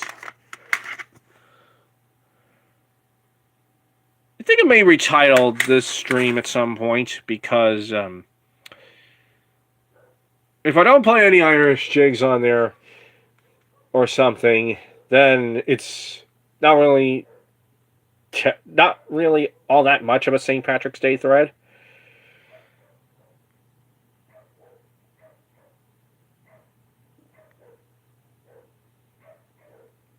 And this is from 1999. Here it is. And here's Al Hoffman up there. And this is from 1999. Running with Scissors, Weird Al Yankovic. This one's got excerpts from his 1996 Disney Channel special on there. I'm not sure if it's ever been released in its entire tape. It may have been released on physical media at some point, but I'm not 100% certain on that. I don't think it's streaming anywhere.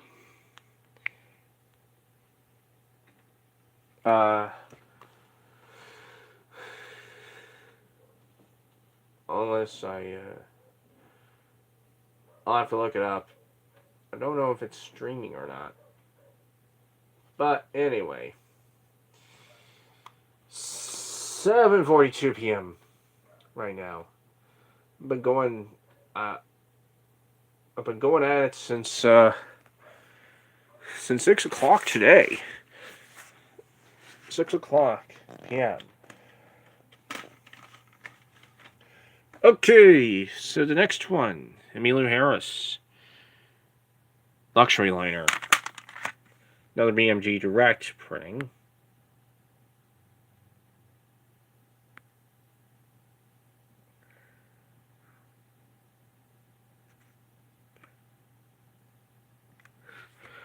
Oh, come on now.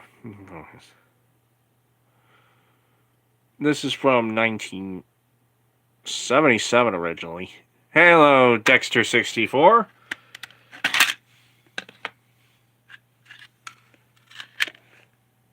Wait, I think I forgot to show a CD that I have from Al's. Oh, I'll get to it. Gotta reorganize my shelf a little better. Yep, again from 77. Originally, this is a BMG direct printing of a CD that originally came out during the 80s.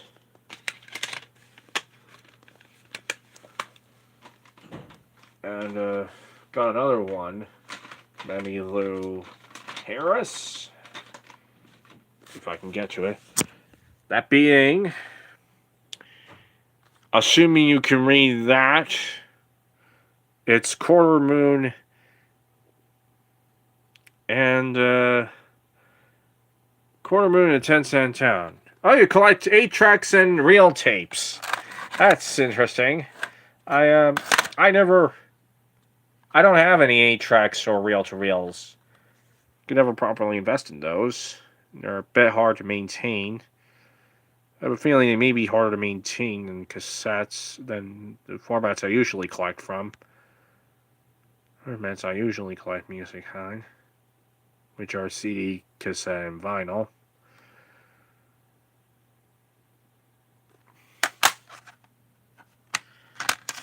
Well, I see quite a bit of 8 tracks in the thrift stores from time to time. Sometimes I'll pig out on 8 tracks. And I've also seen quite a few reel-to-reel tapes at BDQ Records, but oddly enough, none in the thrift stores.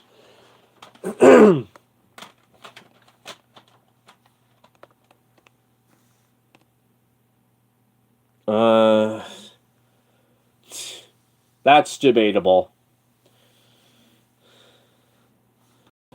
That's debatable, especially given that most cassettes have Dolby. Later on, they adopted Dolby encoding, which gave them higher sound, full sound, somewhat fuller sound than some 8 tracks. Here's Land of Dreams.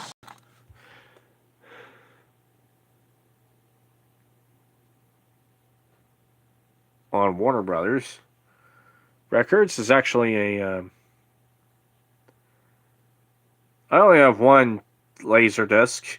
It's not THX certified.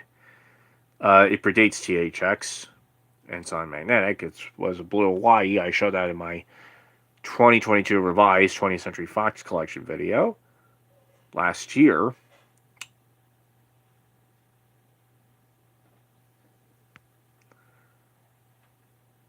I'll collect Laserdiscs when I get a player that can adequately take them. So far, I have just the one now. This is from 1988. I also have the vinyl counterpart of this.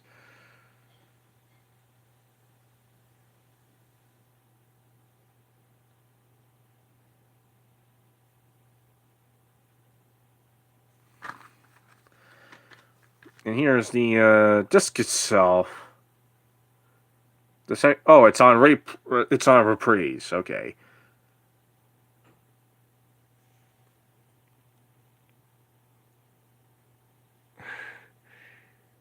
And remember when you have the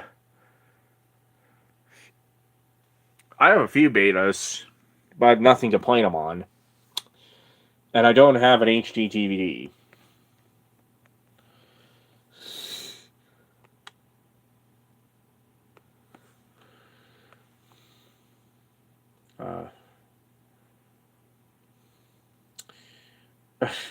Let me see.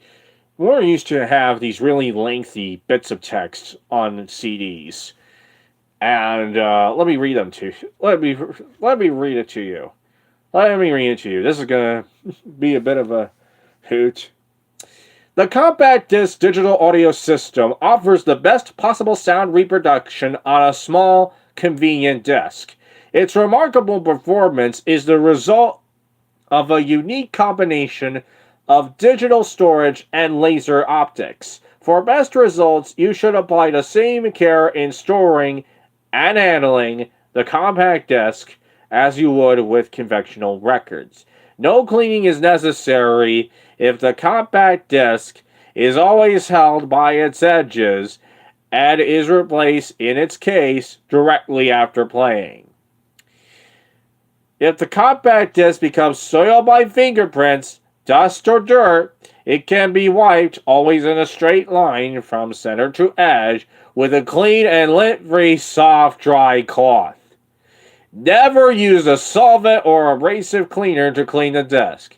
If you follow these suggestions, the compact disc will provide a lifetime of listening enjoyment.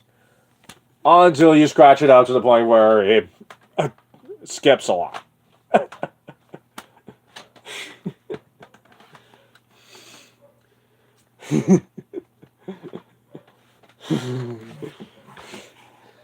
Next one is Negotiations of Love Songs, 1971 to 86. This is from 1988. The good 1988 vintage compilation of his stuff.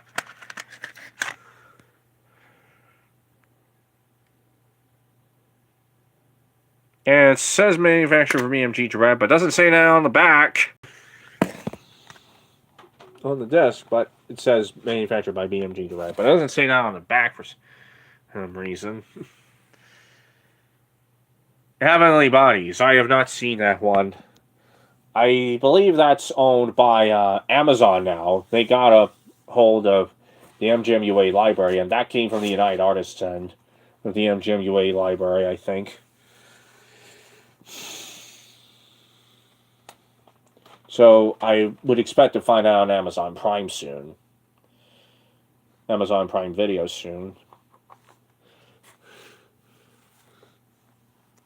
Amazon got the rights now when they bought MGM's post '86 library out, and most of the United Artists films.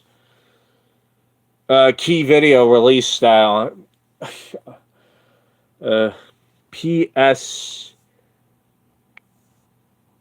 Producer Sales Organization made that film for, I think, MGMUA. And Key Video had the licensing deal with MGMUA back then, so as far as CBS Fox, although MGM would later have a massive dispute with CBS, although CBS Fox would later have a massive dispute with MGMUA, because remember, most of the time, CBS Fox was getting movies from MGMUA that bombed at the box office, while MGMUA was releasing hit movies that MGMUA did. And CBS Fox thought they were being cheated out of MGMUA hit movies on purpose. So they had this big lawsuit, and I believe it was set, and that ended CBS Fox's time distributing UA stuff, MGM and UA stuff. But I believe the case was eventually settled out of court back in '92. Yeah, they had some TriStar titles too, but I believe those all went back. TriStar's titles went back to Sony eventually after CBS Fox's lease on their half of the TriStar inventory went out. Here's REM's Monster on CD from this ton is from another BMG Direct copy. But I didn't buy this from BMG Direct. I bought it from I got it from half.com. I didn't even know it was BMG Direct until I got it. I don't really trust half.com. I think half.com's gone now. Used to be a pretty nice way of getting CDs for cheap. I just turned to Amazon for that now because half.com is dead as a doornail.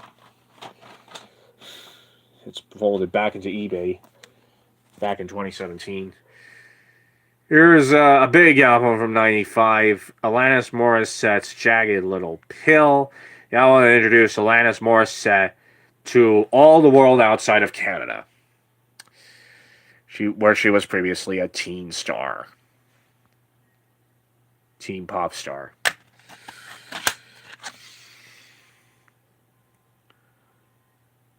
And then in 1990, then this came around and it made her a huge grunge rock sensation. One of the definitive figures of grunge rock music, of the alternative rock scene in the 90s. Here's an album I remember having as a kid and played a lot as a kid. The 1996 remaster of Paul Simon's Graceland. From originally released in 1986, I actually went through the enhanced CD features on Windows 3.1 DOS box. On the Windows 3.1 DOS box port. This is from 1985. This is 86 originally. This is from 96. Actually recorded his Grammy slew off of the air back in December 2022. I think I still have that on my computer somewhere. I should get around to uploading the commercials from that during the Christmas July season, though, because it's got a bunch of Christmas stuff on it, and so it's our season. I watched WALL-E. I thought it was good.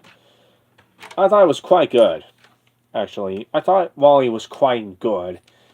I have not seen it in a long time, however. I should probably rectify that soon to see if my opinion was the same. If I had the same high opinion of the film when I was, I would have been around 11 when I actually saw it, the film itself, on Stars on Demand, or if it's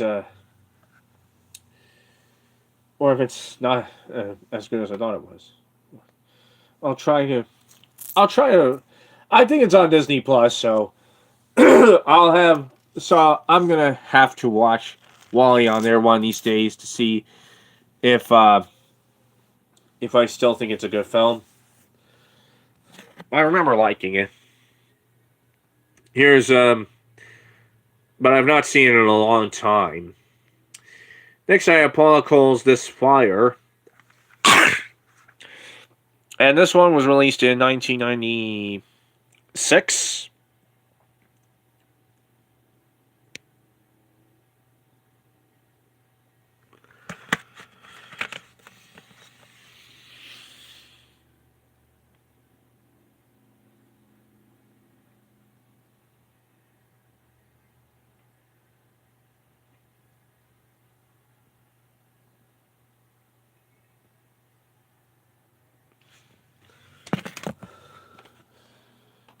And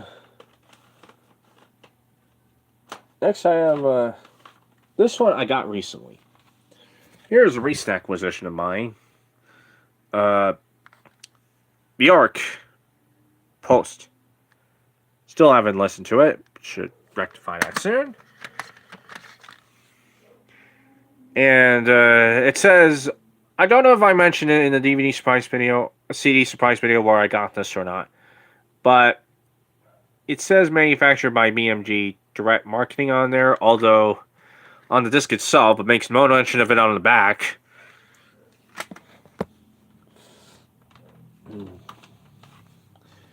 Then I have an Asylum CD now. And this was prior to Michael Jackson's Thriller, the highest selling album of all time. Eagles, their greatest hits, 1971 through 75.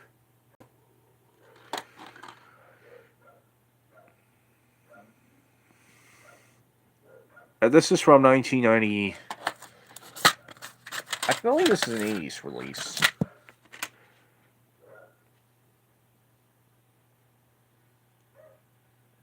Asylum went downhill in the 80s.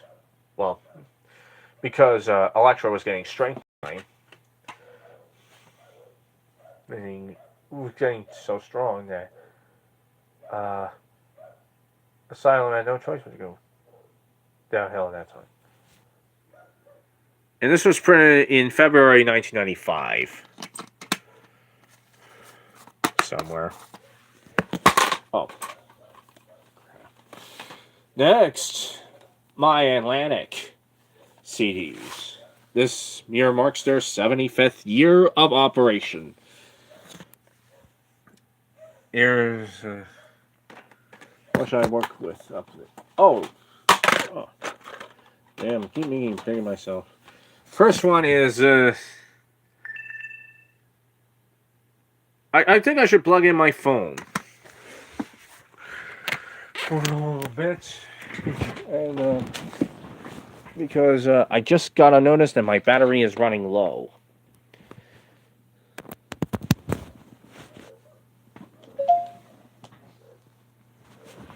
There we go.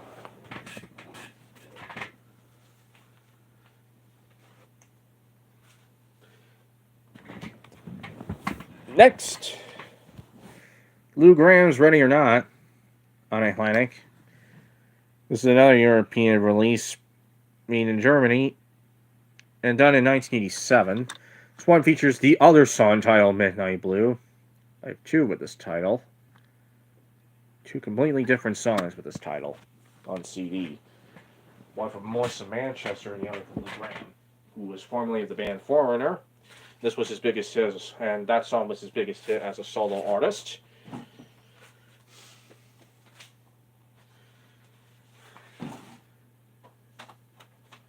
Back in '87.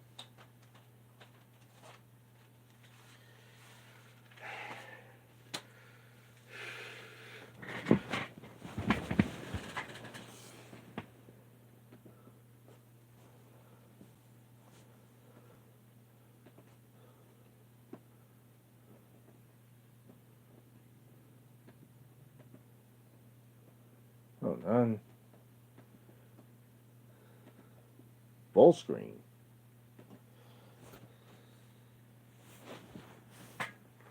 Here's the next one.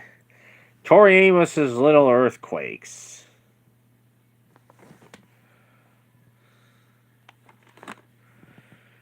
There's a pretty amusing back cover there. This was, I think, released in early 1992 in the States. 1991 album.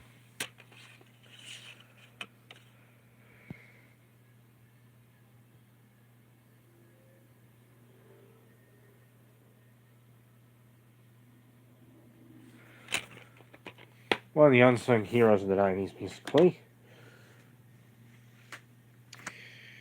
Experience the Divine Bette Midler's Greatest Hits. What's up next? This one is from 1993. 1993 release.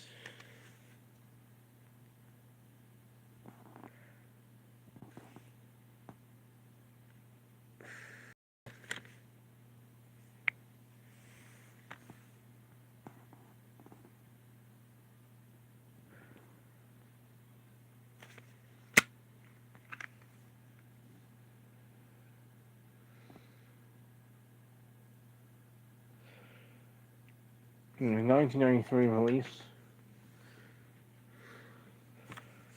That's a BMG marketing printing, but it didn't. I was wrong. Here's Tori Amos Under the Pink.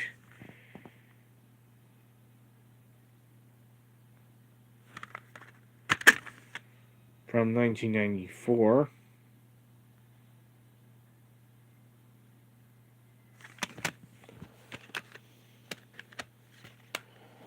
And here's 1995 remastering of Bette Midler's Divine Madness.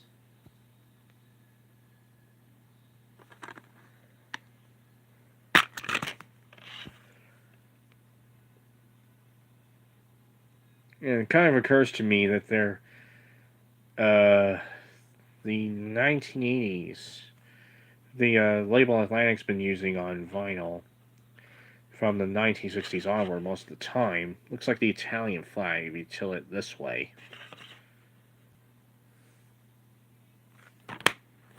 Anyone else notice that?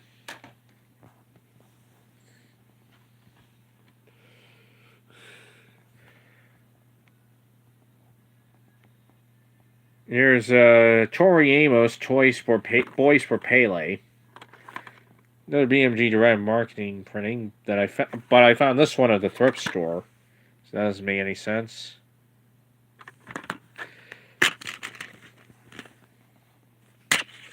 There's a nice frosty sort of label on there.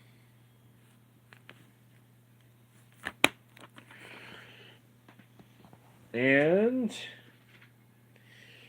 the Atlantic 50th Anniversary Collection. No, there is not a 75th Anniversary MGM CD to be found anywhere. No one ever bothered. Which is too bad, because MGM had a very rich history musically.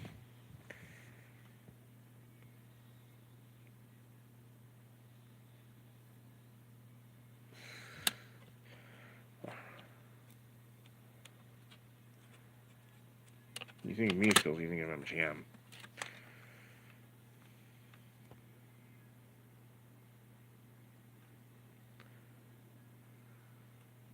There's the second disc.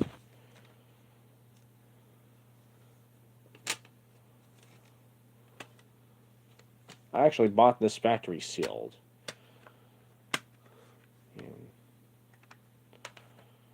You have to be careful with double CD sets because a bit more. You never know when you're going to end up accidentally bending parts of the packaging. But then. Okay. Now on to some stuff I have on Rhino Records. Now, when you think of Rhino was, I think, one of the best labels for old music on CDs ever. And they did a lot of interesting CDs over the years. I think I have a couple more. A couple of their stuff in the ones I think I'll get out first before I get to what I just brought out.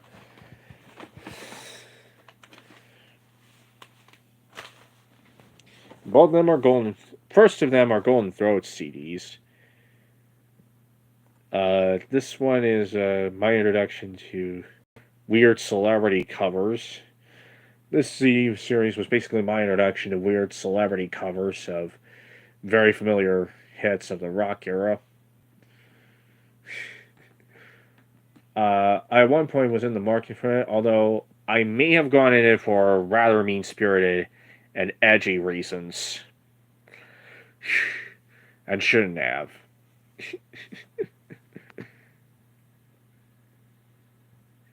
But here's Golden Throats, the Great Celebrity Sing-Off,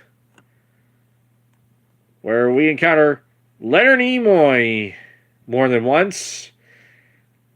Sebastian Cabot reading It Ain't Me, Babe.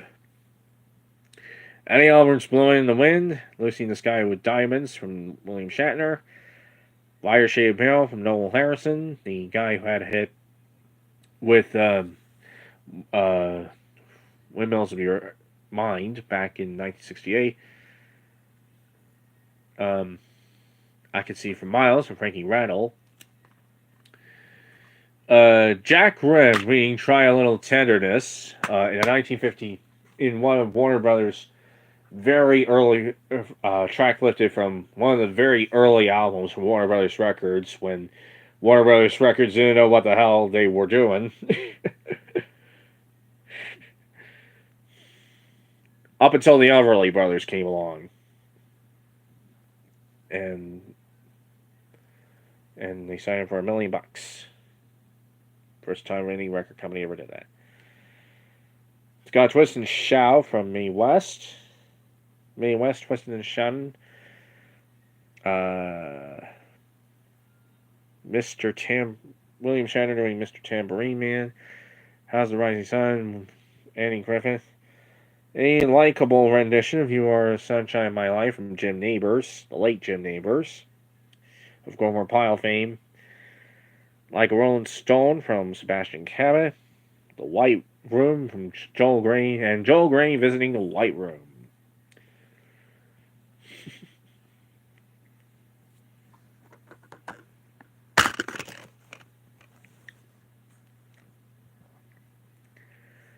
This one was released in 1988.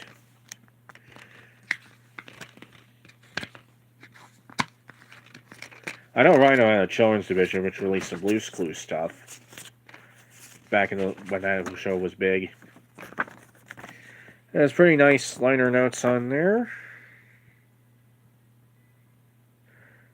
They're done in the traditional Rhino tradition of contributed by one Owen Chuzit of WFMU in East Orange, New Jersey.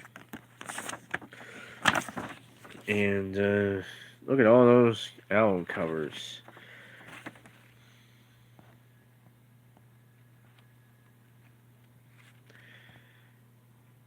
I recently found out that there was a CD release of The Transformed Man. I should get that at some point. I think Joel Grey's entire album, Black Sheep Boy, is streaming on most music platforms right now. As is, I think, Jim Neighbor's 12th of Never album. And possibly the Eddie Albert albums are on YouTube.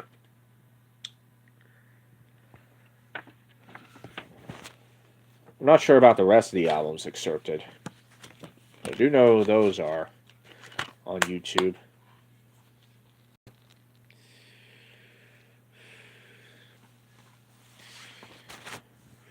And they might be on Spotify or Apple Music. Haven't checked Spotify ever since the whole Joe Rogan scandal.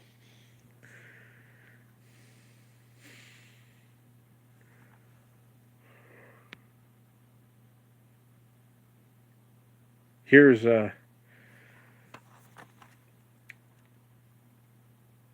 more celebrity rock oddities from Golden Throats 2. More celebrity rock oddities. So we open with this one's even more interesting. Apparently, due to licensing problems, they couldn't put the Brady Bunch's rendition of American Pie on there, but they could put on here John Shaft from Sammy Davis Jr. This one actually was produced by Isaac Hayes, who also worked on his own hit version of the song Shaft, which won an Oscar. Sunshine Superman from Meltor Me, Light My Fire, West May West. He Jude, Being Crosby. And All I Really Want to Do, Sebastian Cabot, Love in Your Heart. And Mitch Miller surprise, and ends with Mitch Miller doing a rock and roll tune, which is hilarious because, well, Mitch Miller did not like rock music when it was new, and when it was new, did not like rock music at all, and was determined to keep it as far away from Columbia when he ran it. There's actually a little mention of that particular fact there. Hello, Patrick Shields. Yeah, it says there, the man who discovered Rosemary Clooney, Johnny Mathis, and Jerry Vale was described by Frederick Dannon in his book Hitmen as the living repudiation of rock and roll. He loathed it. Sentence is preceded by, however, the decision to record the Plastic Ono Band's Give Peace a Chance with lyrics virtually intact was surely one of Mitch's more hallucinatory choices. His aversion to rock music while A&R director at Columbia, while he was A&R director at Columbia during the 50s, was legendary.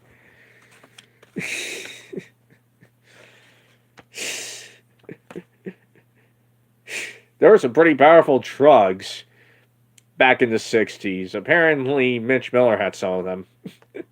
Mitch Miller and his gang, which included the late Bob McGrath from Sesame Street among its members. And the CDS Jack Jones doing Dixie Chicken.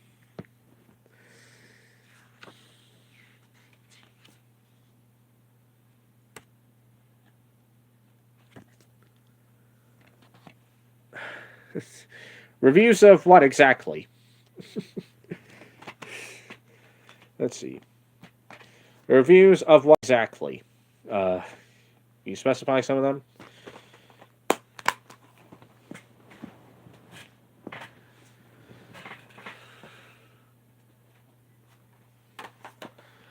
Gene Siskel's reviews. I haven't clipped it. I haven't clipped any in quite some time now, but I missed a big chance to clip some of them recently during my recent free access period to newspapers.com, but should have gone around to it though. Hopefully I will next. I'll try again next time.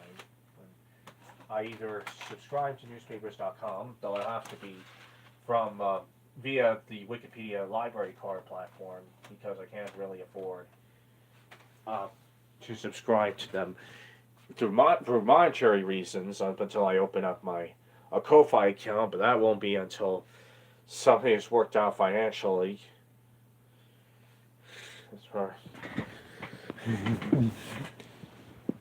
within the family, to where I can actually have a Ko-Fi account, which is where people can, when it'll be officially open for business. I have the 1996 edition of Roger Ebert's home video home companion. Well, video companion as it was named. Here's Billboard's Top Hits 1975. Love Will Keep Us Together. Island Girl. And Fallen in Love. Which was the biggest pop hit scored by Playboy Records. And all original recordings as well. I found another CD I found at the Pima County Public Library's bookstore one day. This was released in 1991. Has the big W logo engraved, embossed on the jewel case.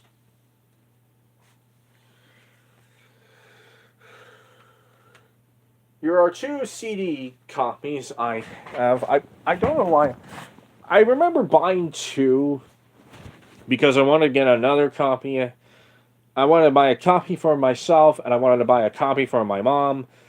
But I ended up having two copies of the same edition when I ended up. And I then ended up inheriting my mom's CD collection unintentionally one day, which meant that I ended up with two copies in the end of the same CD. And I don't know what to do with either of them at this point. I may have to donate one of them. So,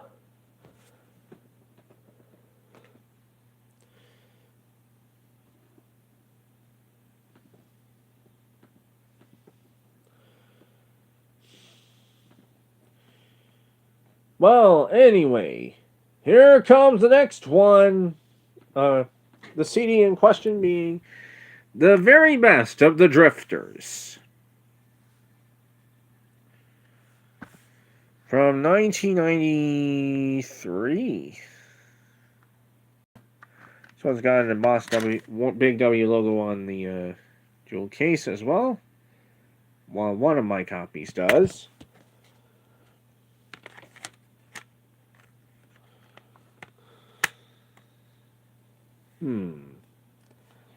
Tough to name. I think Phil Villarreal does reviews for Tagon 9. I also enjoyed. So he's my local critic.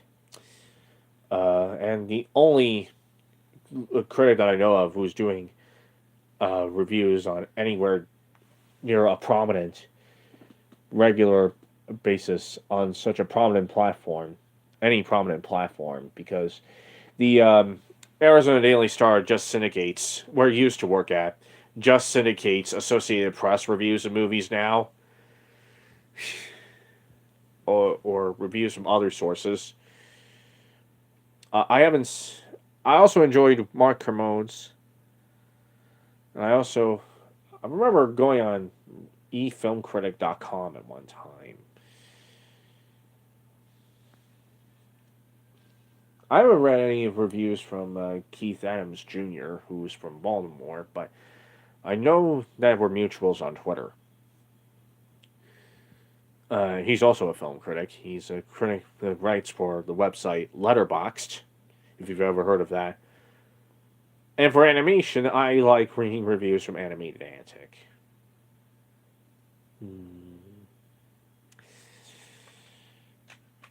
Well, anyway, having gone one of the CDs of Very Best of the Drifters, the German release, dealt with. Here's another one. This was the one that I bought for my mom.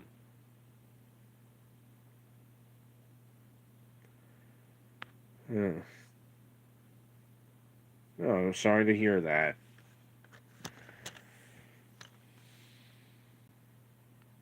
Oh, I'm very sorry to hear that.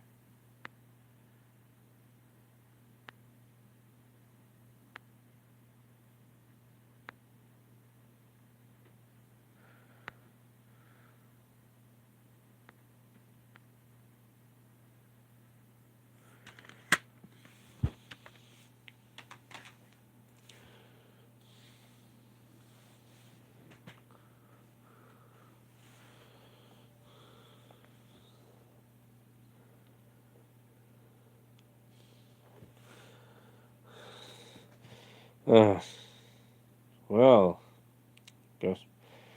He apparently didn't get the fever of Ghostbusters, huh? So anyway, here's the very best.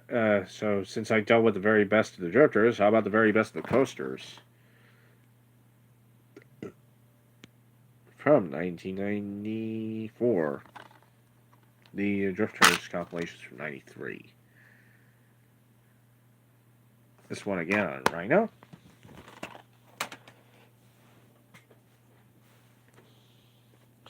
Here's Academy Award winners. We have Over the Rainbow, Taurus Theme. This one is on a budget label of Rhinos, which is the Flashback edition. And all from movies that were owned by Turner Entertainment Company, which at the time was co-owned with Rhino Records. It's part of Time Warner. This is from 1998.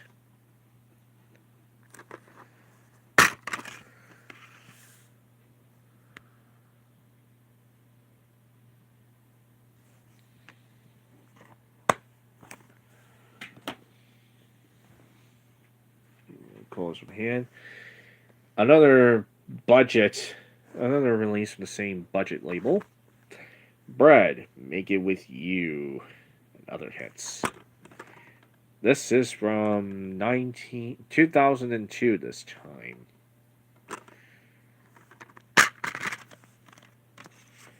There's some ads for their other things on there.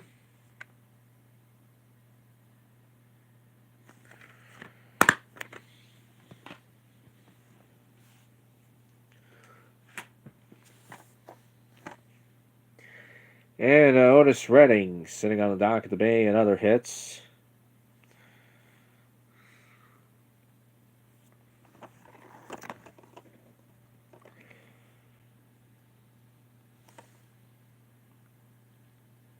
From 2007. One of the more recent Warner Music CDs I have.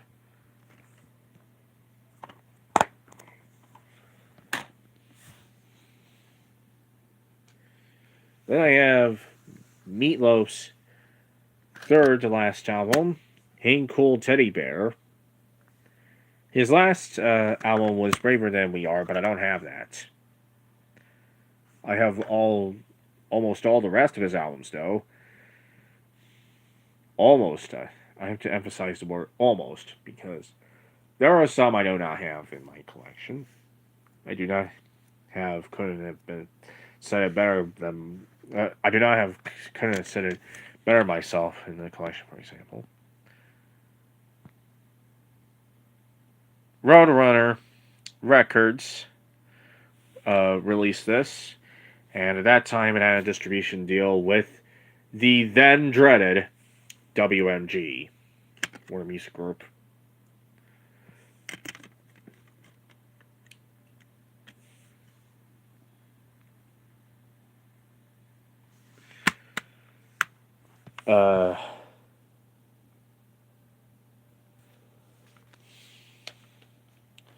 I wouldn't say. No, I wouldn't say Siskel and Ebert really disliked the decade. They had a rather mixed opinion on the 80s. They thought it had some good years. There were some good years for films. They thought there were some good years from that decade here and there. They didn't like 19. They really hated 1980. They didn't think 1981 was all that better. They thought 1982 was a good year for movies. A very good year for movies. They thought 1983 was a bit of a letdown. They thought he had a more mixed opinion on 1984, and they had a they had a they had a much marginal, reluctantly mixed review of Reluctant Thumbs Down for 1985. Had a note, had a they liked 1986. They thought 87 had some. They had more mixed opinion than 87.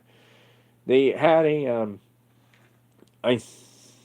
they had I think a pretty good opinion. They Emer had a they had a split decision on 1988, and then in 1989 thought they thought 1989 was pretty good.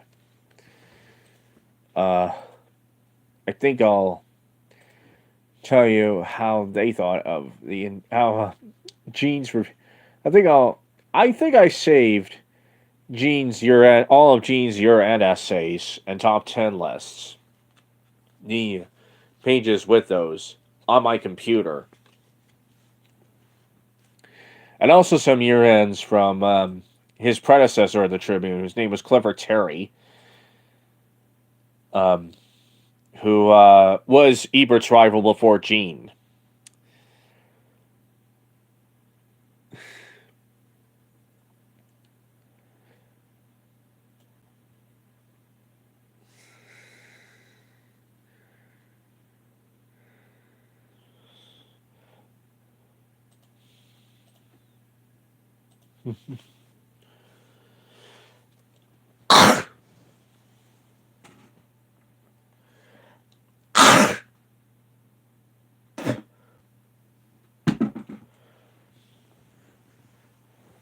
He's not nearly as Terry is not nearly as well known as either of those two, however.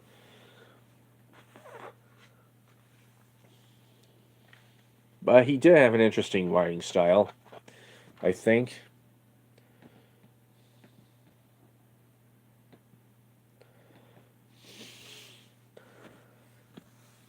Here's that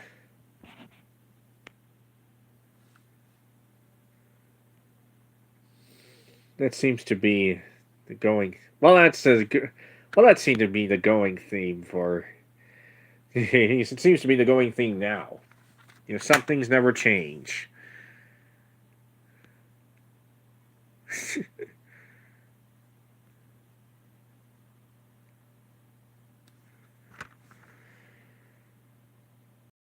Yep, and when summer blockbusters replaced New Hollywood, and when the likes of Pauline Kael and each other were being replaced, or were being replaced, especially on the movie ads, with the likes of Gary Franklin, and then also a number of the critics, like Joel Siegel and Jim Ferguson, who since have made their way through Eric Childress's now defunct Critic Watch,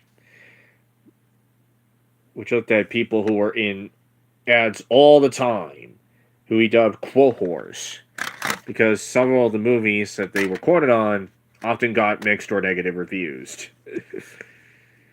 Infamously, for example, Jim Ferguson was quoted on. Jim Ferguson is another prominent movie critic here in Tucson, but he tends to be hit or miss as far as the movies that appear on the box, because he got quoted on North. He got quoted on an ad for North, and you know how much Roger Ebert hated that one.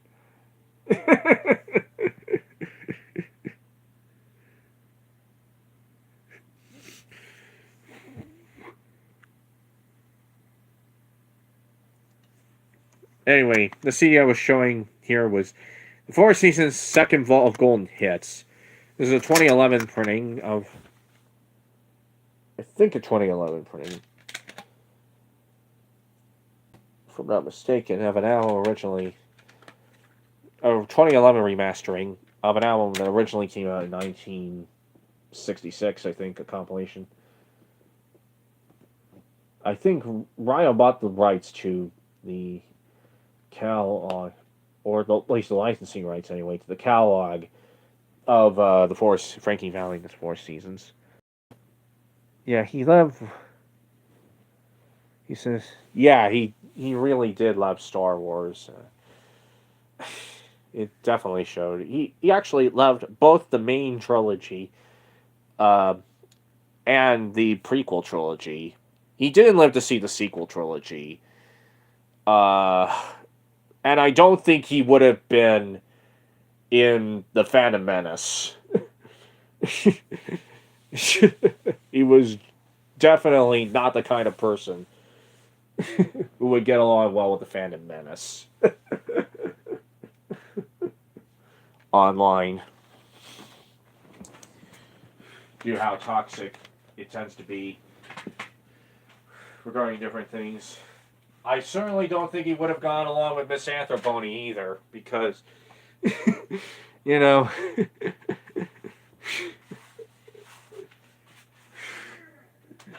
because we know how some of you know how Misanthropony is with Last Jedi, but for those who don't, he's a guy who 5 years after the fact, 5 to 6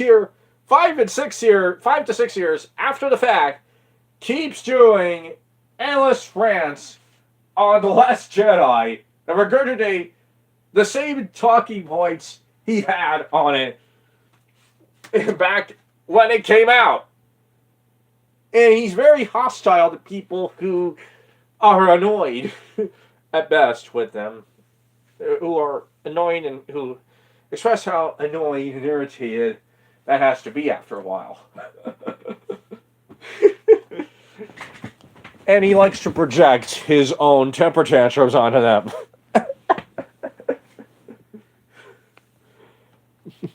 I'm actually among those. Case in point, I'm actually among the people who got annoyed after a little while with how excessively mean-spirited a critic Misanthropony is.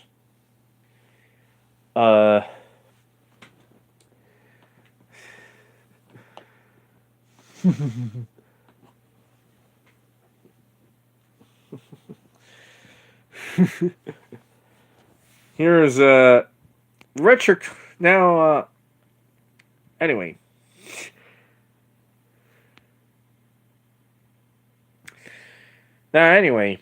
Richard Klingerman's songs of.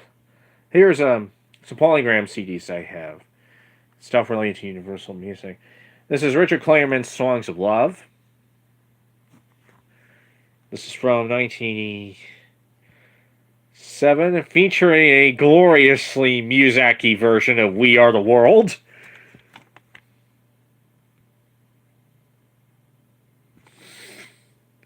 glorious telephone conversation worthy rendition of We Are the World on air. No, I have not heard of Confused Matthew, but he seems kind of interesting.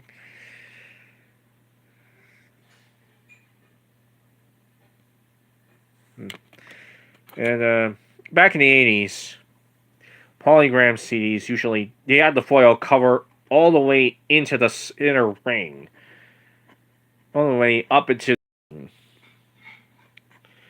You cover the foil all the way on their CDs. There was a quirk that pretty much stayed in the 80s as far as CDs were concerned. I don't think most other record companies adopted that. And it certainly didn't last long on CD. They moved away from it, I think, later on. Here is the Platters Golden Hits. Special price. Released in 1986. And this is actually a French copy. It's from France. Parlez-vous français? Here's a German CD. Hallo, Peter Kraus.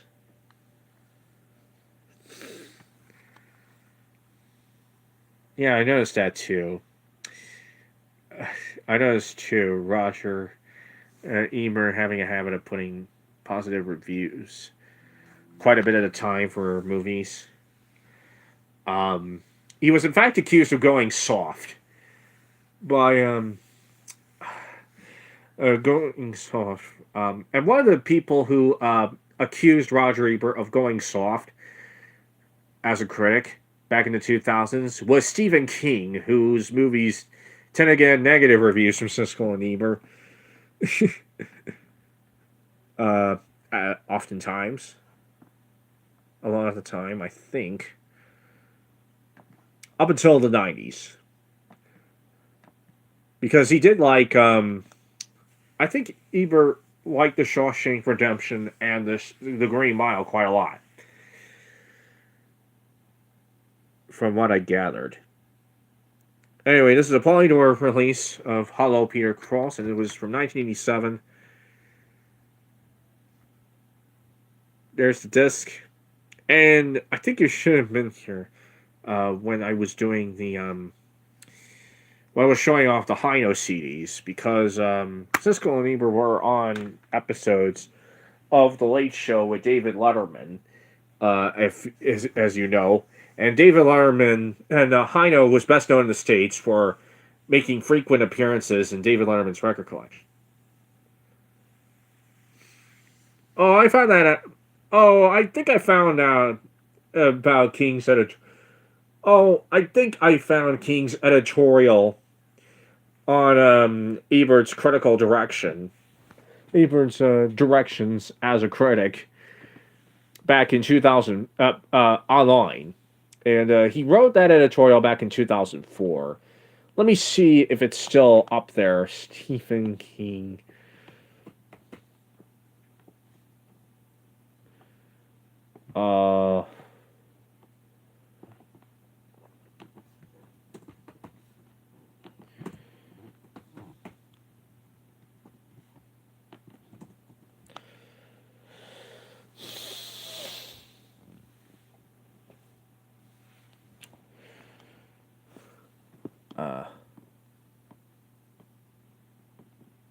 I think he wrote it for Entertainment Weekly.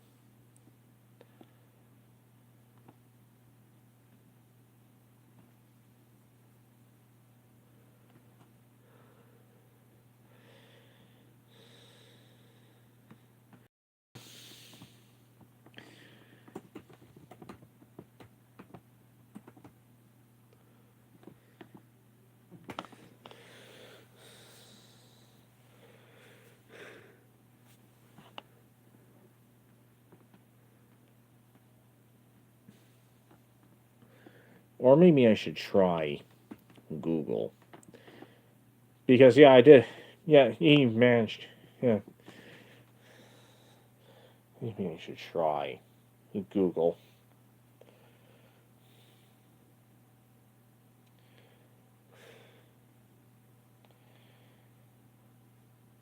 Or, uh-huh. Yeah, it was Entertainment Weekly, if I remember correctly. Yeah, he wrote. Yeah, the date of his review was February. Of his editorial was February 2007. Uh, let's see if it's still there. Yeah, it is. Yeah, it is, and I'm gonna give you the link to that. Took about 10 minutes to do on this extremely long stream. But here's the link. Here you go.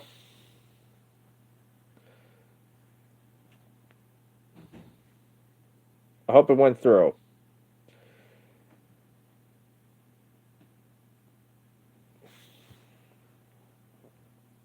Let me see if it went through.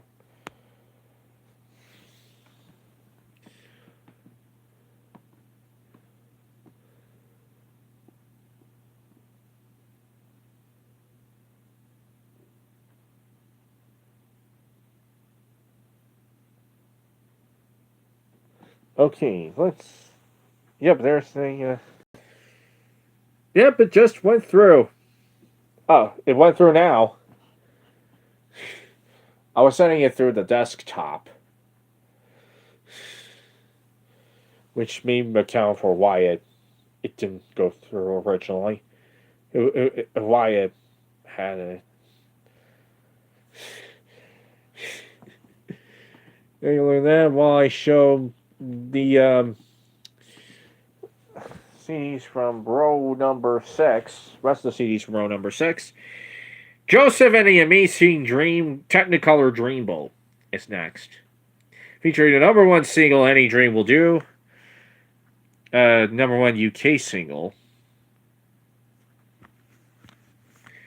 This is a release from 1991 on Polydor. And I managed to find this at a thrift store. Unexpectedly one day. No. Well, I didn't find this at the thrift store. I found this at the Pima County Public Library's bookstore up on Stone Avenue one day.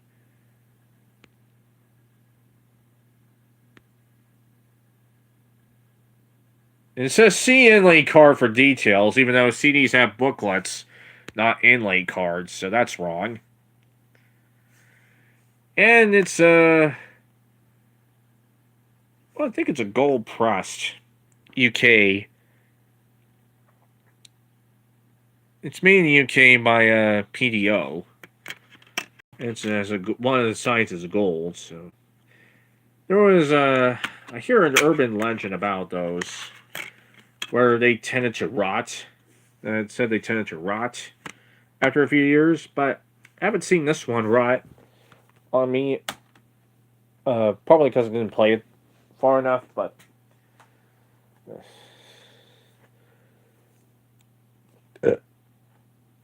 yeah. Rex Reed was a bit of a dumbass. He was not really the world's most sensitive or intelligent critic at all. I actually read his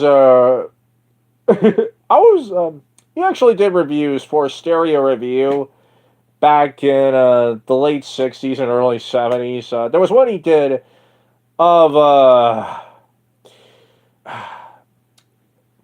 at your own risk, I urge you to go to worldradiohistory.com and go to the search engine for the archives of Stereo Review that are on there. and find Rex Reed's review. It's Mark RR of an Irish Rover's album, because it'll make your blood boil if you're of a certain ancestry. It's really gonna make your blood boil if you're of a certain ancestry.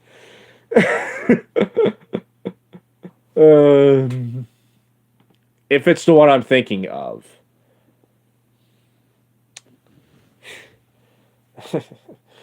Well, thank God Rex Reed didn't get employed there. Because he would have been particularly fucked up. Because he was... it was batshit crazy. And he was the one who came up with the conspiracy theory that Marisa Tomei's name was misread by Mac Chapman on Ice. She won an Oscar. Which Roger Ebert was really, really, really someone who hated that particular conspiracy theory.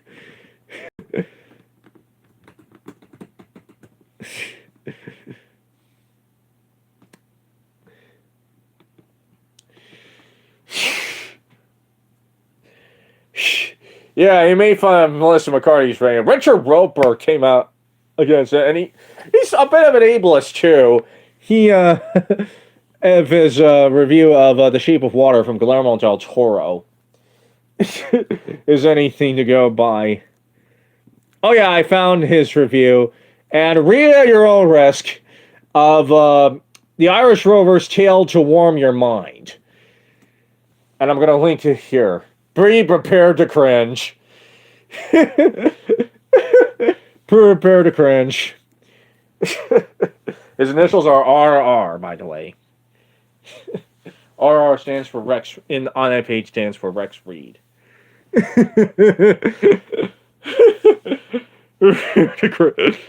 Prepare to cringe. And, how unfortunate I'm sharing that link on St. Patrick's Day of all days, but it's from the October 1969 issue of Stereo Review. And since we're talking about Rex Reed in this part of the video, I might as well bring this one up.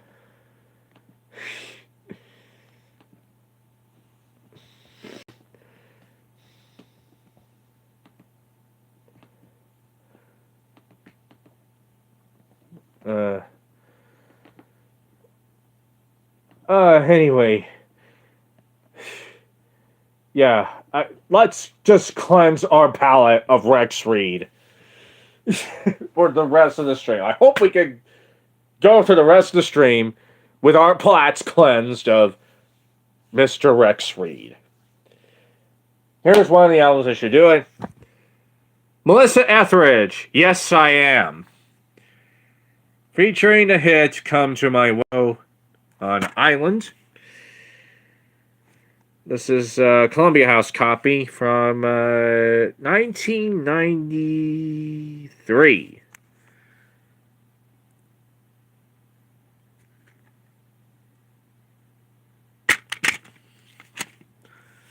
It has also has the song "I Will Never Be the Same," which is from Welcome Home, Roxy Carmichael, a film worked on by Jim Abrams while David Zucker was off doing Naked Gun 2.5. And his brother, Jerry Zucker, and David's brother, Jerry Zucker, was off doing Ghost. Off to do Ghost. When, at the same time. And Ghost became a hit. Welcome Home, Roxy Carmichael did not. And Ghost became, I think, the biggest box office hit of 1990, and was referenced in The Naked Gun, and was popular enough to be referenced in The Naked Gun 2.5.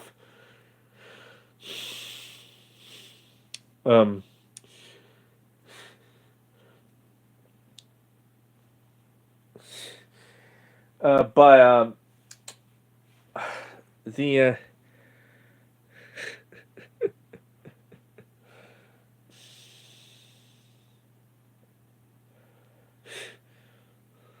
and in the 90s, they were making the great global hits. And they're still doing that now. Helpfully, almost all mainstream Hollywood movies are released on the same day worldwide now. Hey, worldwide these days.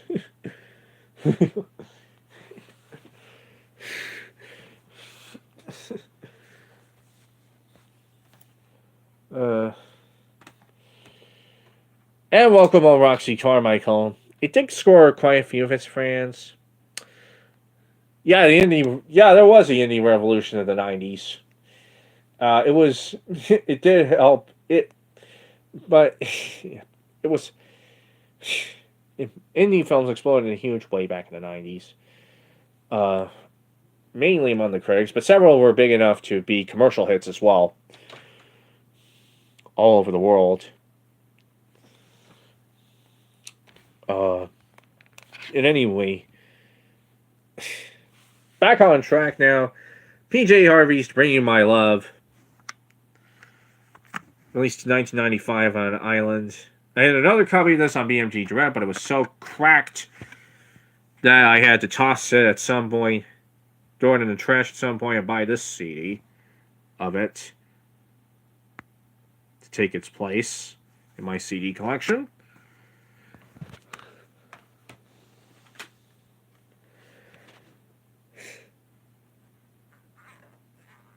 The Miramax. Ah, yes, the Miramax phenomenon. The films that outlive the people that outlived and that are about to outlive the notoriety that are about to outlive the belovedness of the executives of Miramax. Or I don't know. I don't think the Weinsteins were that beloved among the general public to begin with, but they were powerful in Hollywood to a point. Harvey Weinstein got out in a big way for being a massive rapist. And Harvey Weinstein's in jail now. He's going to be in jail forever. He's going to serve 39 years in prison. So it's basically a life sentence for him for committing all sorts of heinous crimes upon the opposite sex. And Harvey Weinstein is a despicable human being. Let's just say. Next one is next CD I have is an album from a not despicable human being for a change, Jimmy Buffett.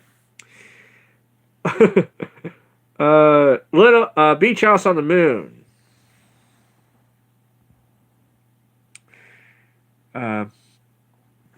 This is another Island release. This time from 1999, which means it's one of the first releases from after Polygram successfully merged with MCA to form Universal Music. Merged with Universal Music, rather, to form a much bigger Universal Music group. But kept MCA around until 2003. For some reason. Maybe it was too big to let them fold at first. That time. Anyway, this is from 1999, and it's one of the first, and it's also one of the first albums from after Island became a Universal Music label as opposed to Polygram one.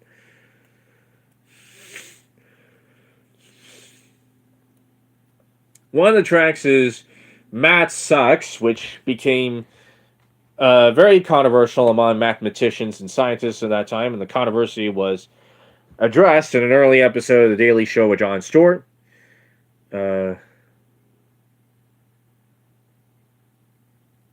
Yeah, it certainly was a classic year for movies, 1999.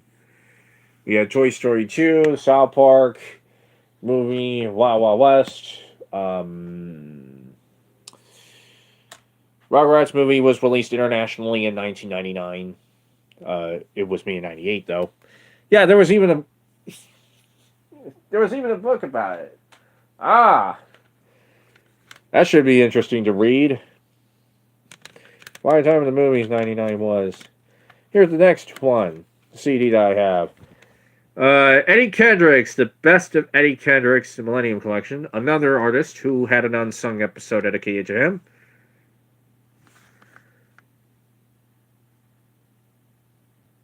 I should see if and it was already on YouTube, so I didn't upload that. And I didn't upload that because it was already on YouTube at the time that I was uploading this from episodes of Unsung that I recorded.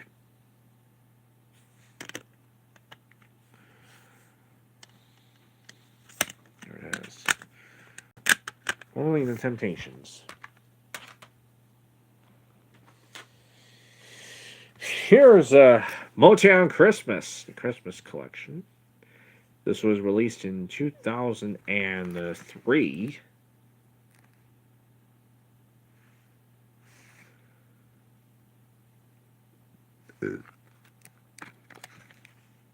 It's even got a little card in here for the Millennium Collection and the Christmas Collection.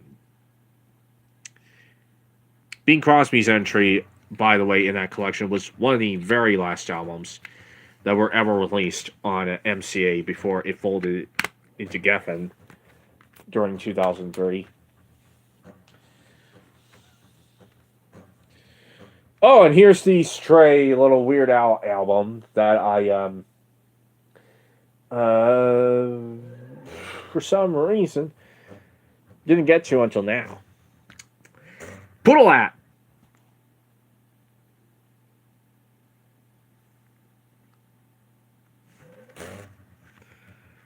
This was released in 2003.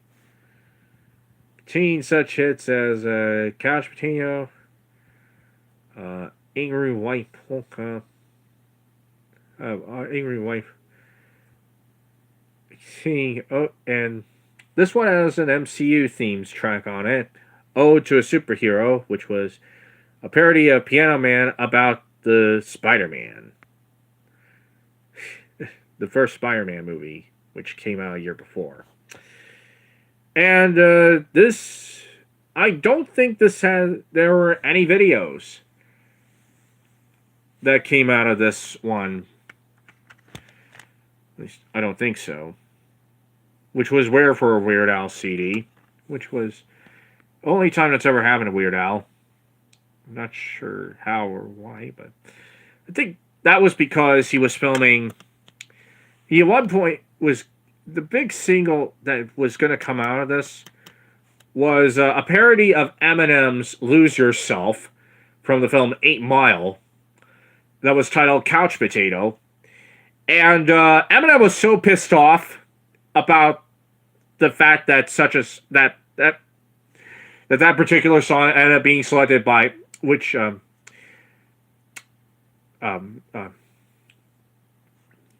hold on, what am I trying to say here? Oh yeah, that song had the original song had won an Oscar, and Eminem was so pissed off about that song being spoofed by Weird Al Yankovic that he actually halted the production of the music video for Couch Potato right when it was being made. So it ended up being unfinished. That was a bit rude of him, wasn't it?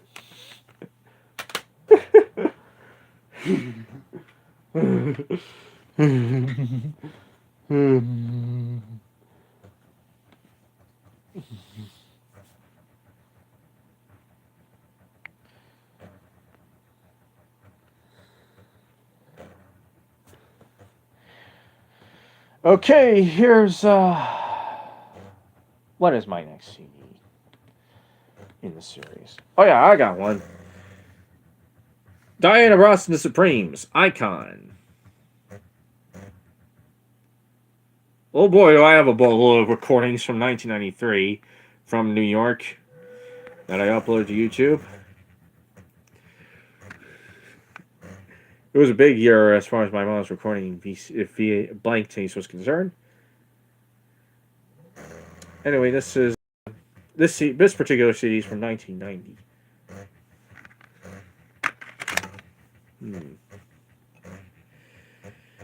Yeah, The Wiz. Which Siskel and Ebert liked, but many others didn't. A film Siskel and Ebert liked that very few people ever did.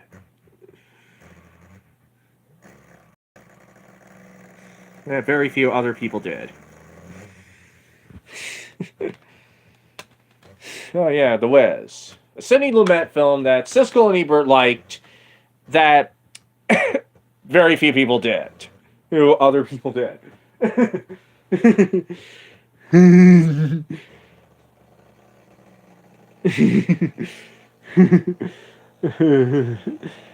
They certainly were in the minority of that picture. I think The Wizard of Oz has outlived it. Amazing. 1939's Wizard of Oz has outlived every other film adaptation of The Wizard of Oz out there.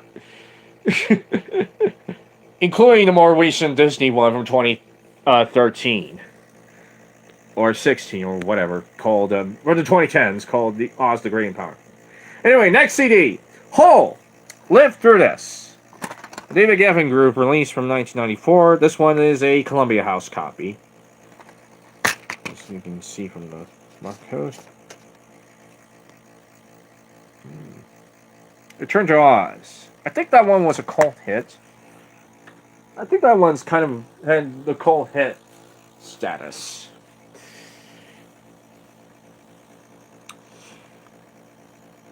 I have another Meatloaf CD next. Meatloaf Battle NFL 2 picture shows with songs by Jim Steinman and another Columbia House copy on MCA from 1993. This was a big album that MCA had here in the States, and which version released outside of it.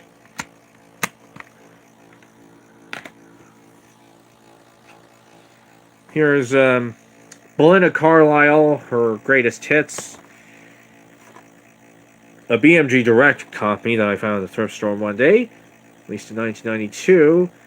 Her biggest hit as a solo artist, of course, Heaven is a Place on Earth.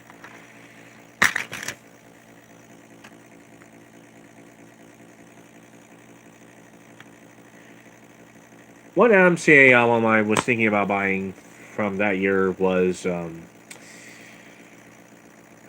Spinal Tap one. Because Spinal Tap had a very notable album on MCA in '92.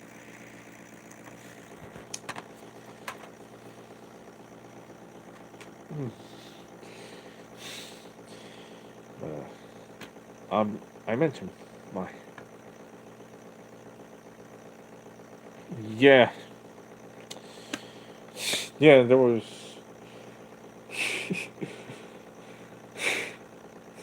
It was not. It wasn't a big year for. The '80s doesn't really seem to have emphasized arty stuff all that well among most people. Oh yes, they like the blockbusters more than he did. With heavy about aiming for higher artistic ground, or all too high artistic ground, and I think they greeted some of them as kind of too pretentious for their own good. I don't know. I don't know. Interesting decade. Oh, and speaking of the '80s, I have a couple of MCA albums from that decade. 3 MCA CDs from that decade. One of them is Heartbreak from New Edition. This is from 1988.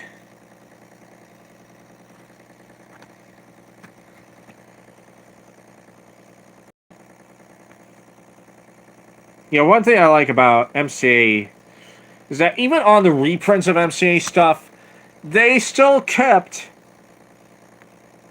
the original artwork and the original label, even if they just did new pressings of it with the same materials. Amazing how long MCA Universal clung onto the artwork of CDs more than they had the master tapes of them, because unfortunately many of them got burned up. in the Universal Fire back in 2008. Here's Gorillas in the Mist: The Adventures of Dian Fossey. This one's a soundtrack for a film that Universal released here in the States, which Warner Brothers had released internationally. And here's the disc itself.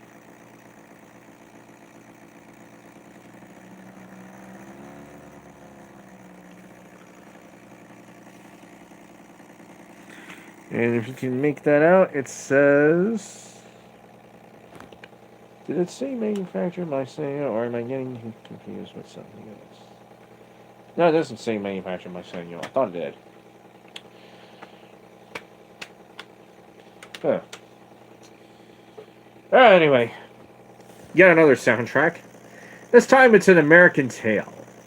Now, thank God Siskel and Ebert didn't try to attempt parodies of this one in the review of their film.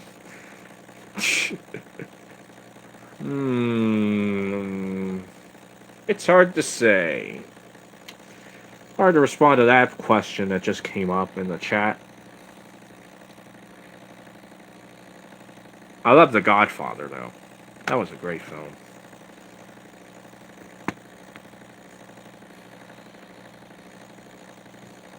I also find the French Connection. Like Fiddler on the Roof. Yeah, there were a lot of great films during the 1970s.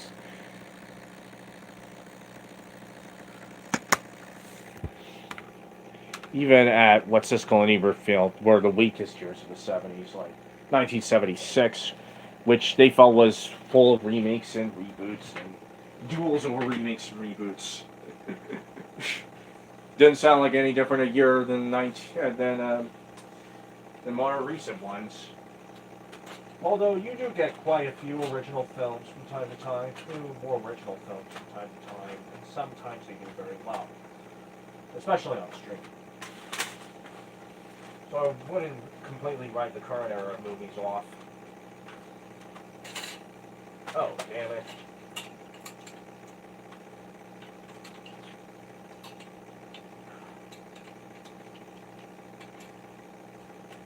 Yeah.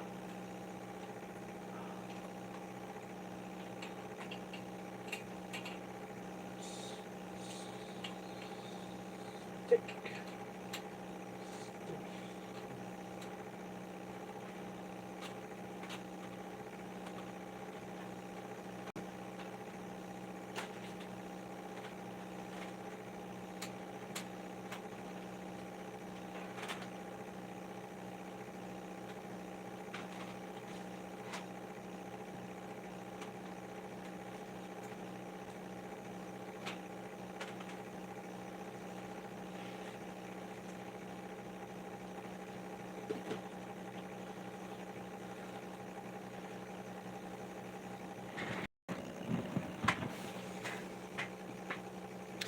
Okay, next album is The Counting Crows, August and Everything After. Great album on David Gavin wrote. This is from 1993.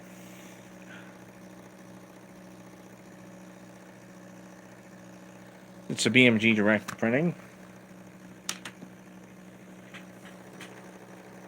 Here's a Don Henley's Actual Miles. Actual Miles, Henley's Greatest Hits. Another BMG direct. Release. Joel of Los Angeles, folks.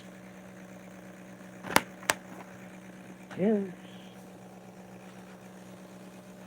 an A&M CD. Sheryl Crow's Tuesday Night Music Club. The only CD I have of Sheryl Crow as of this writing. I have others in the card. Good night to you, Patrick Shields. And anyway, this one's Columbia House printing. I should.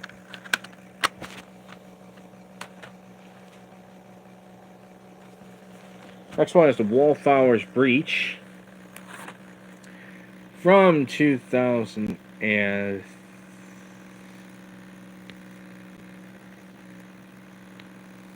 Yep, 2000. Matter of fact, uh, now I had this one when I was I got out of the shrink wrap when I was 12 years old. I found it in this box of CDs, and at that time it just had a gray side to it. So I was going around like this with my fingers to see if there was anything there. There's nothing there. But the underside, the playing side, is just fine. It's not scratched up or anything. Hmm.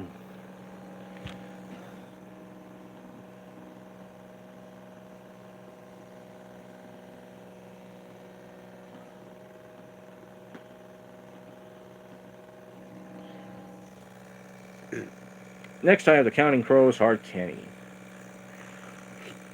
From 2002, yet another BMG direct printing. On Geffen.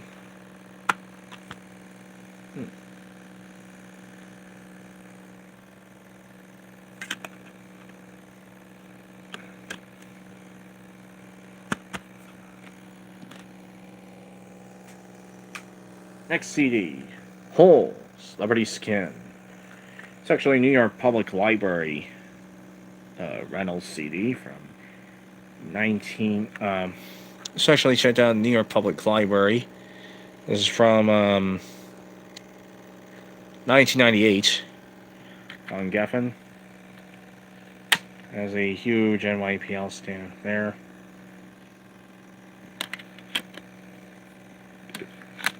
And featuring Courtney Love, who I believe is on the Spectrum.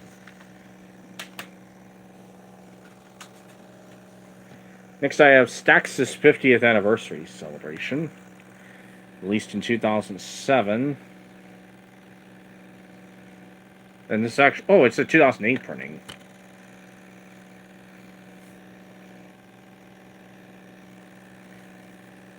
Here's the first disc, which has the Atlantic Era Stax logo on it. Second disc, which has the newer one that was introduced after Paramount bought out Stax, but then its original owners bought it back from Paramount in 1970. By the way, I'm going to retitle this stream because there's barely anything St. Patrick's Day-esque about this particular video. So I'm going to give it a new title. Give me a minute.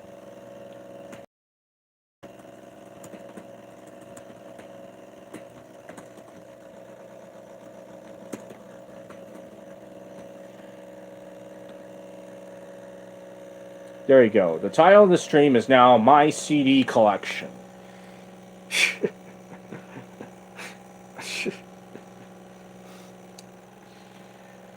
Remember the one episode of Bluey where, what was it? He discovered, ever that someone had nets, so changed it.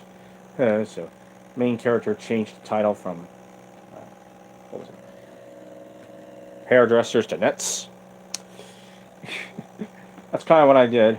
I was gonna call it my St. Patrick's Day stream, but since I spent most of it showing CDs, I ended up titling it My CD Collection.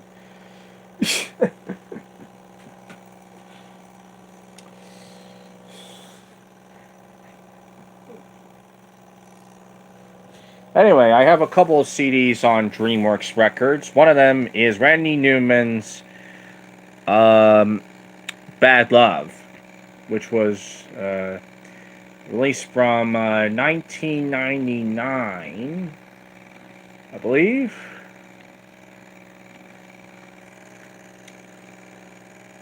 I bought this brand new factory seal when I got it last year.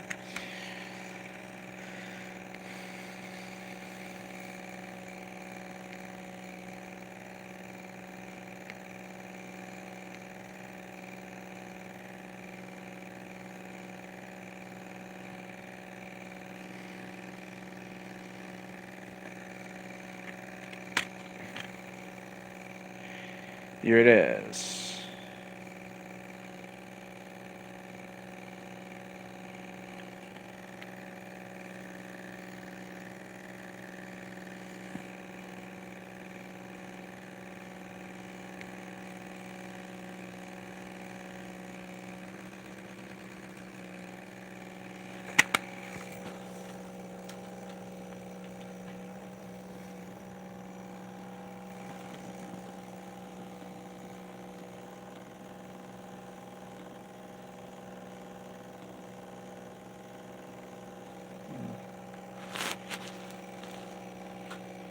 Okay, here's the...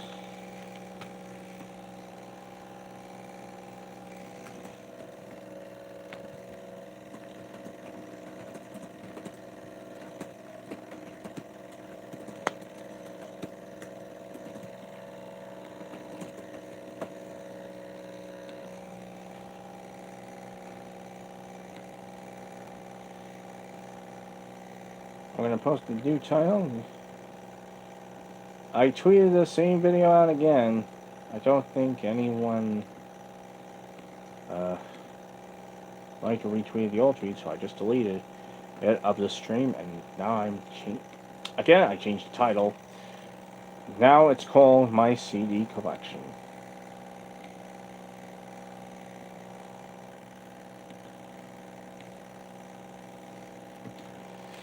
Okay.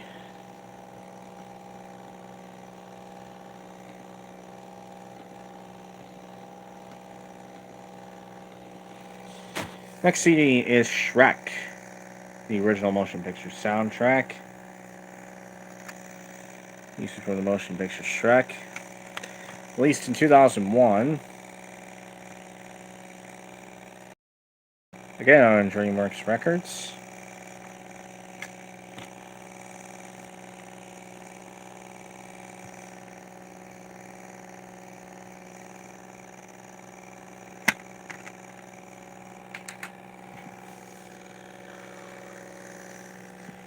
I also have the score of Shrek on CD,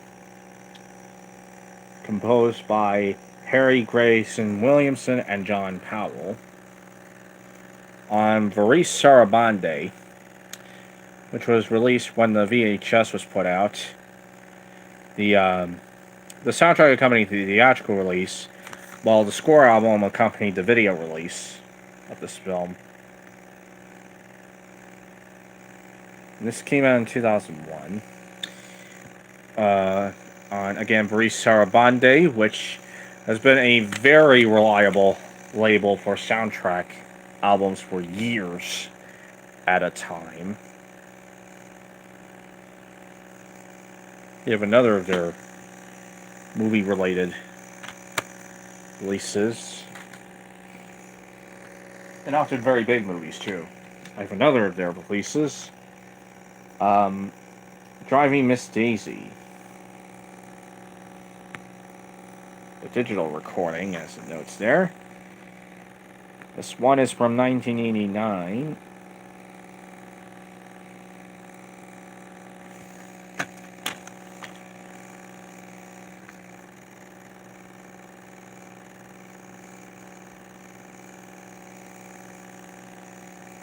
Free Star Monday Digital. Then I have a Concord CD. Ray Charles, Genius Loves Company, his final posthumously released album.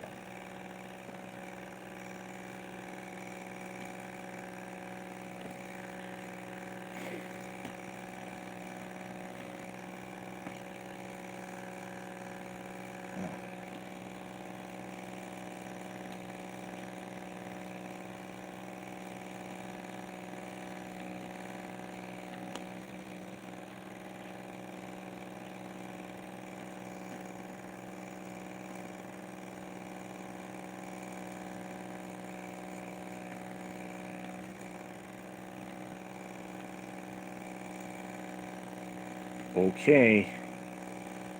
Oh, found some Linda Ronstadt related articles to retweet, which is inevitable because I'm from Tucson.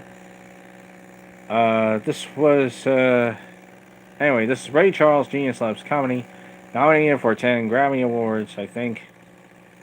27 Grammys. This one actually contains a video.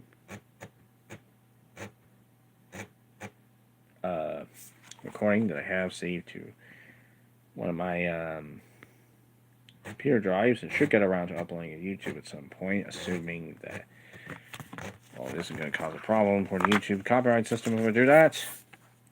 This one actually has a business reply card on it in here.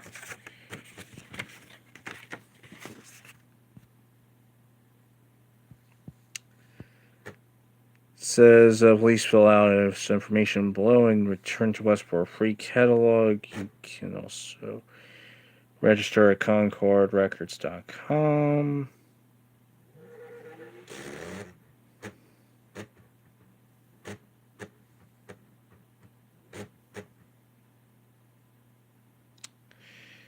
Says let's see, what type of TV shows do you watch on a regular basis? And it says which magazines do you read on a regular basis? Jazz Time. And your choice of magazines to read from apparently are the LA Times and then NY Times are newspapers, not magazines, first of all. Let's see, which publications do you read on a regular basis? Jazz. Oh, it says publications. Okay. Jazz Times, down being New York, AARP, the magazine. Vanity Fair, LA Times, NY Times, USA Today, People, Entertainment Weekly, Time Newsweek, other. Yeah, no one really knows what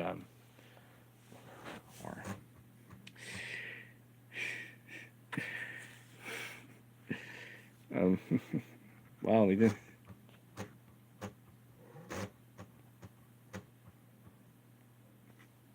There you go, Genius Labs Company on Concord in conjunction with Hear Music.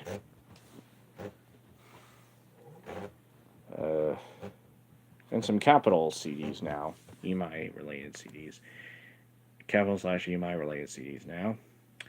Anne Murray's New Kind of Feeling from 1979 originally. This album is from the 80s. This CD of the album is from sometime in the 80s.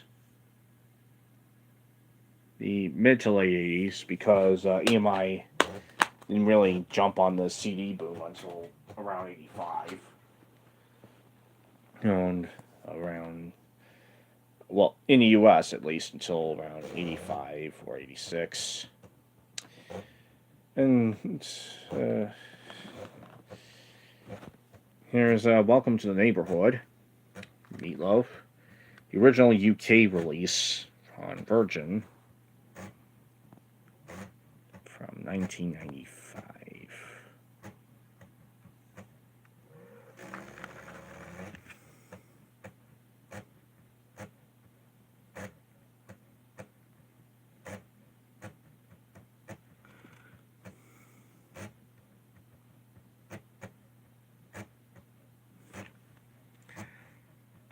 And there's one with big guns in the thing. Algam. Okay, I gotta go to the bathroom now. I'll be right back.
sorry about that.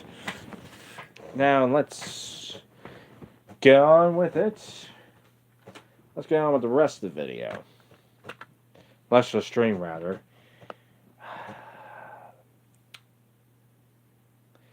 And there were some things I missed out on doing. Well, I'm going to practically make this entire stream about my CD collection now. I'll do other things on other things that I would normally do on this sort of stream, like chatting with Bonafide on Sunday. But this sadly is really. I sadly didn't find any room to do that tonight, and Bonafide probably is going to sleep soon because daylight savings kicked in, and you have to leap through clock forward. All that stuff. Anyway, next CD, Gilby Clarke with the album Polish Off Guitars. This is from 1994.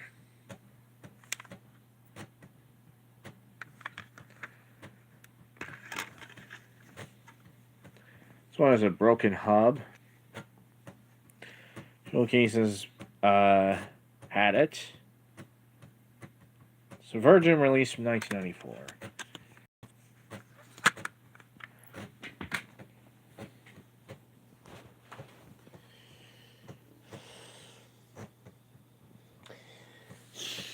I have a 1989 Virgin CD next. This one is of a group that never made it past the promo stage in America, but had their CD released in Europe, where it bombed. And a title cut that later became a hit for Taylor Dane. The CD is Pandora's Box Original Sin, written and produced by Jim Steinman. One of his rare flops. One of the rare times when he released an album that didn't quite succeed commercially.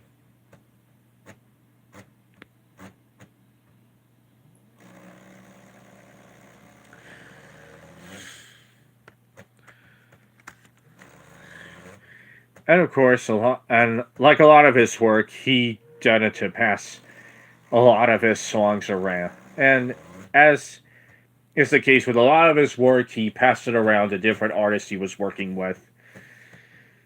He passed a lot of stuff from this album on to other artists that he was working with at the time.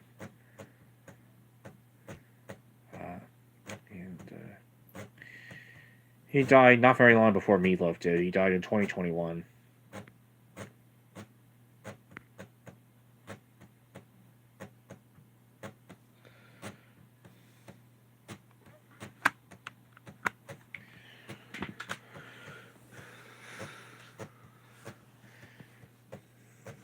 Here is Johnny Clank and Sakuva. This one is called Cruel, Crazy, Beautiful World. And this is from 1989 on EMI.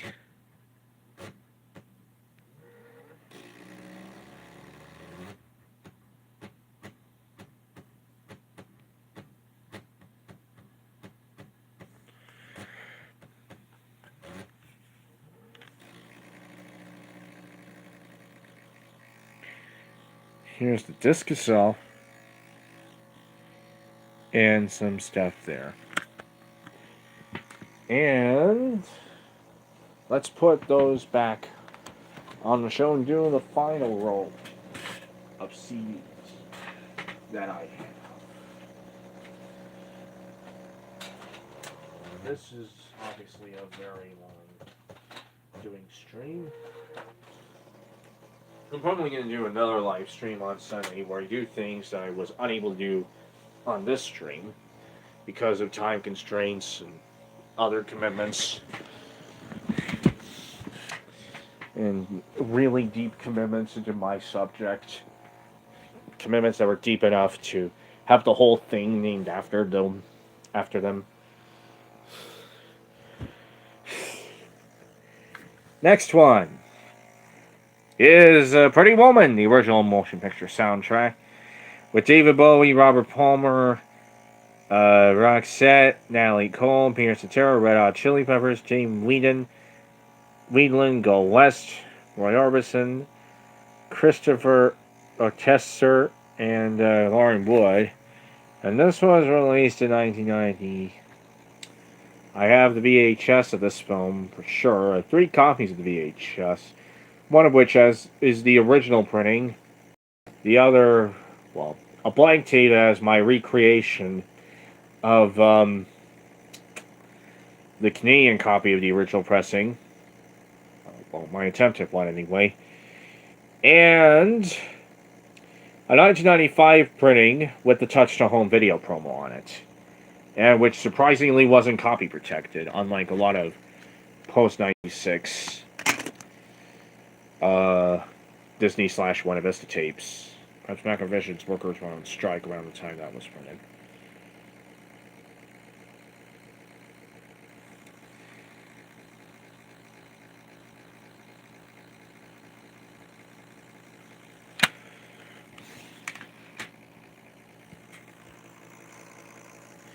Here's an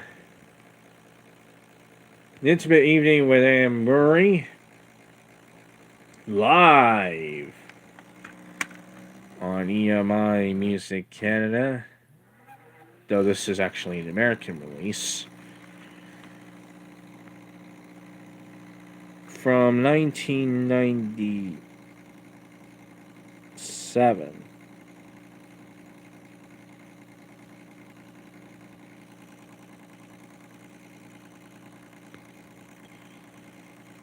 Never really gone through the booklets on these because again, time constraints. But this was actually a soundtrack of a CBC special.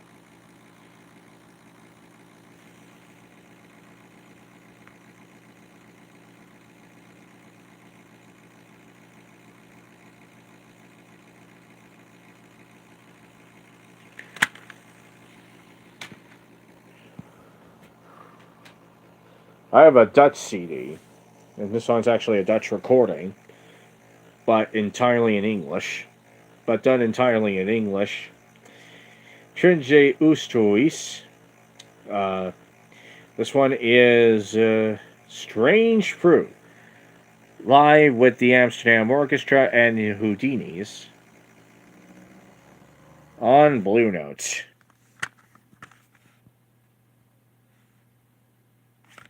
Through EMI.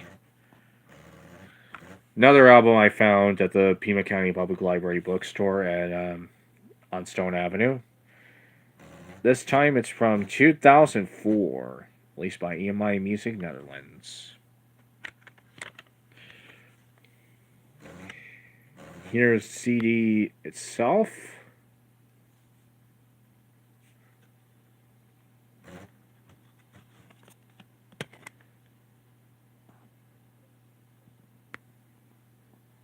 And he has EMI's later CD releases had this thing down here, which I'll read for you. This recording and artwork are protected by copyright law. Using internet services to distribute copyrighted music, giving away illegal copies of discs, or lending discs to others for them to copy is illegal. It does not support those involved in making this piece of music, especially the artist. By carrying out any of these actions, it has the same effect as stealing music. Applicable laws provide severe civil and criminal penalties for the unauthorized reproduction, distribution, and digital transmission of copyrighted sound recordings. Many examples of where to buy legal downloads can be found at www.musicfromemi.com. I think that domain's now available, if I'm not mistaken. EMI has been out of business for, I think, 12 years. Well, 11 years now. Just over a decade ago is when EMI went bust. and separately went to Warner Music and Universal Music. For complicated reasons, it went to most of EMI went to Universal Music, but there were other parts of EMI that went to Warner Music because of legal, complicated legal matters that forbade Universal from acquiring the whole company.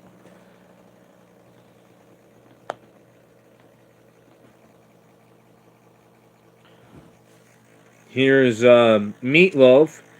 Out of L3, the monster is loose. Do do do do do do do do do do. Or why did it sound like the Wheel of Fortune theme? For a minute, why did it sound like a Wheel of Fortune thing?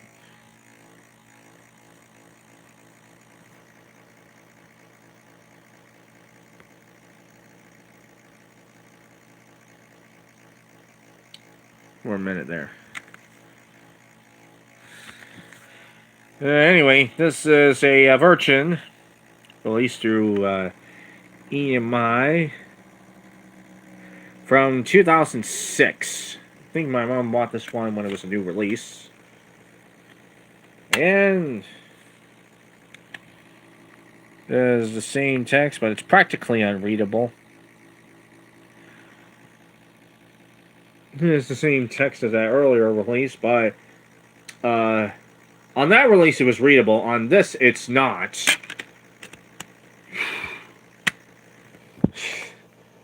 So much for clear anti-piracy measures on the part of the American release. Internationally, it was released by Mercury. I think the rights have come full circle now because of the well, Virgin went to EMI. Well, Virgin went to Universal Music as part of the buyout that Universal Music did of most of EMI's labels.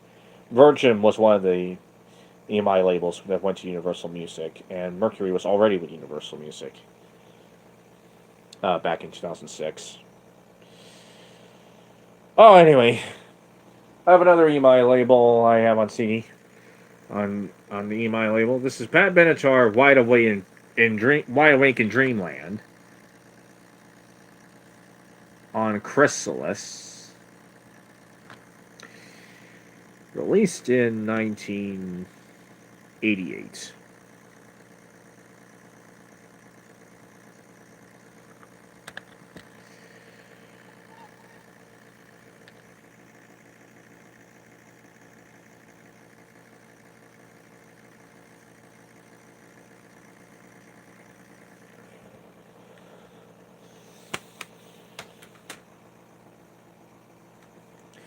Then I have Cyndi Lauper, Shine.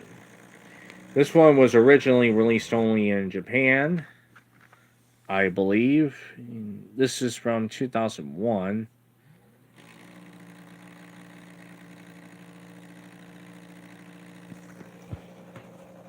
Let me look up this release. Cyndi Lauper was in an episode of Finding Your Roots, which I recorded off the air from KQED in San Francisco.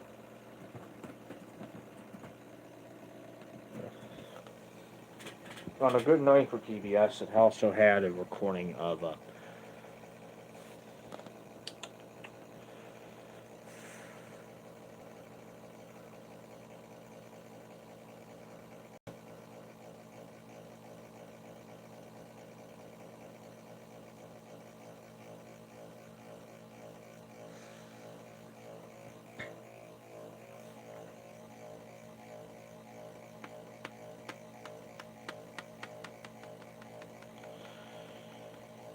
Roberta Flack's American Master Special, and I think I did upload the program promos from that was shown in between them.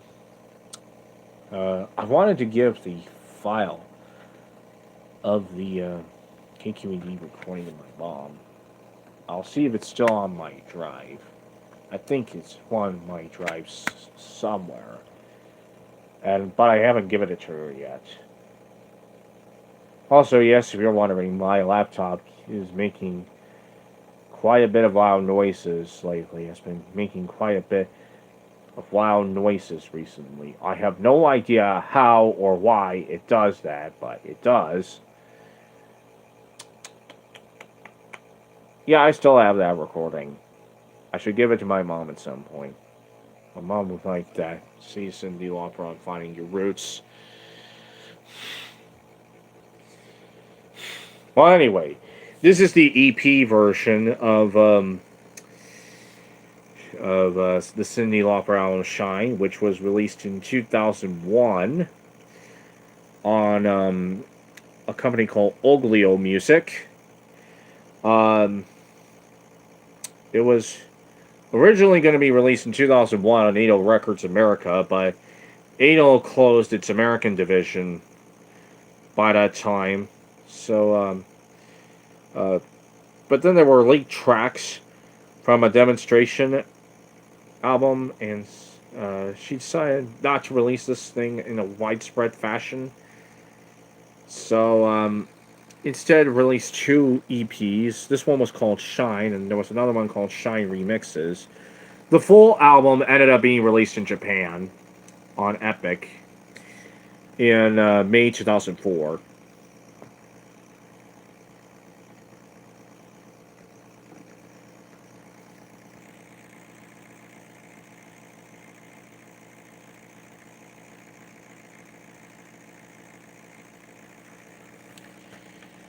And let's open her up. There's the disc itself. And yes, if you're wondering, they did go to war. Well, I thought they went to war. This manufacturing, never mind. It doesn't. I don't see the WEA manufacturing thing anymore. So.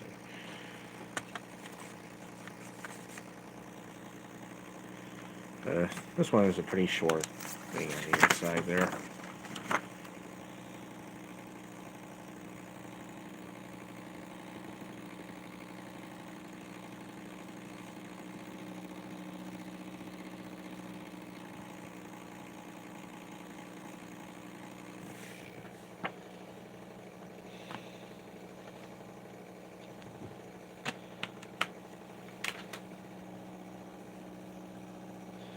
Here's a Taldeck disc, Dvorak, Symphony Number 9, New World,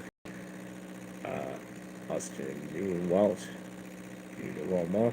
Savannah Dances, with Kurt Masur conducting the New York Philharmonic on Columbia Music, and again through Columbia House.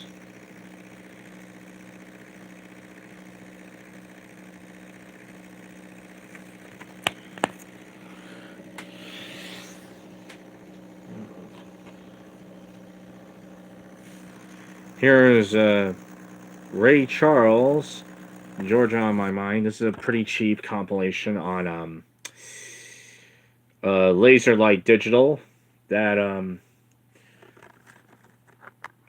is all neat, and this one's all needle drops. By the way, it's not particularly good quality needle drops at that.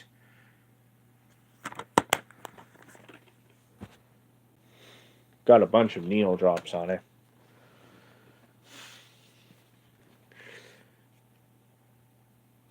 Which are all pretty bad. Needle drops at that. Here's bad audio quality wise. Here's Meatloaf Live Around the World. Limited edition 2 CD set. Released in 1996 on Tommy Boy, which wasn't really known for releasing rock albums. I don't think. It was mainly known as a rap label, but it also released this.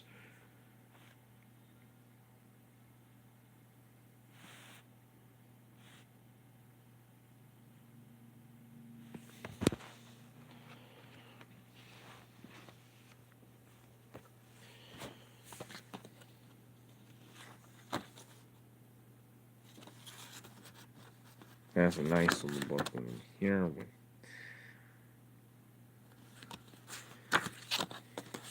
Several of these.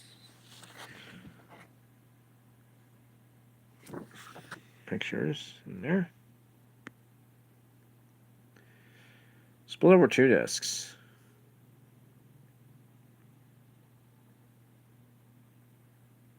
Yeah, from Collie. Yeah, and again, yeah, and through Tommy Boy Music.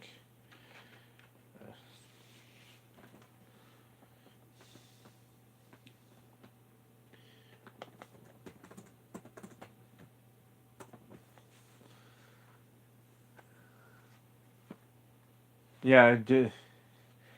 Yeah, it's known as a label that introduced EDM, freestyle, Latin freestyle, and Latin hip hop to mainstream audiences in America. So this album would probably have been unusual among the releases on Tommy Boy, but it's a release on Tommy Boy, which is interesting.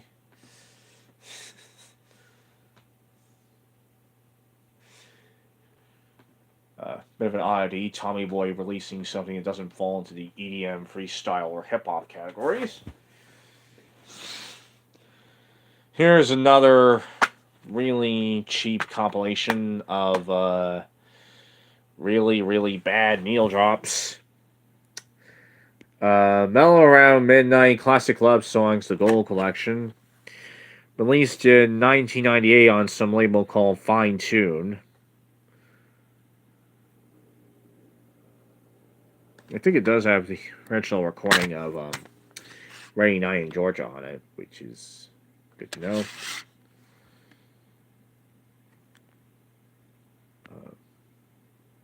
Though not a particularly well-mastered presentation of that one.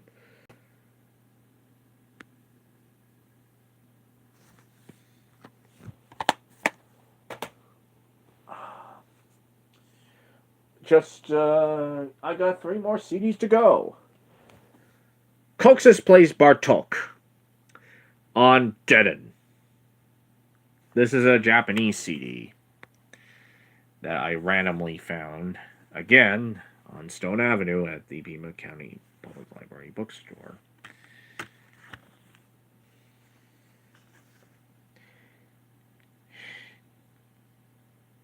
Here it is, and yep, it's me in Japan and PCM Digital. And you'll know it's Japan because it's got the Jazz Rack logo on it. 3 more left. Just 3 more. And that'll be it for the collection for the stream. I'm sorry I didn't do much outside of showing off these CDs for the St. Patrick's Day stream. That must have been very disappointing, but I should try to rectify that on Sunday. So here's Memphis Blues from Cyndi Lauper on Mercer Street Records.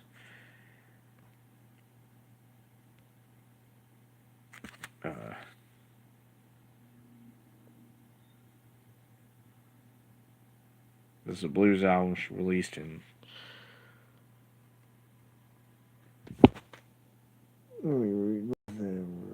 Do I have that right? Yeah, 2009, I think it was. I think I read 2009. I'm having trouble making that out through the text. I'm having quite a bit of trouble making it out through the text.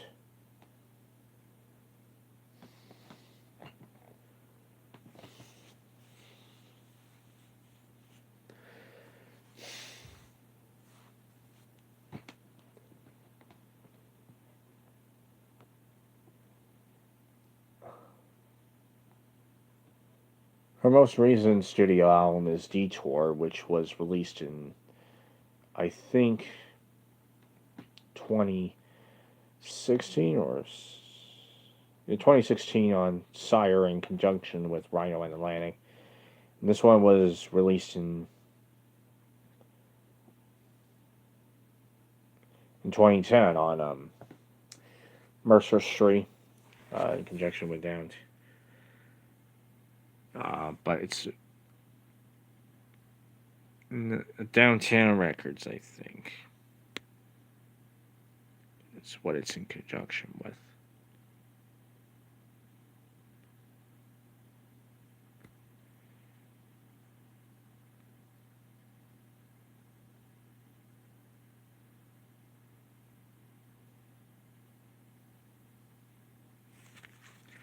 Yep, 2010.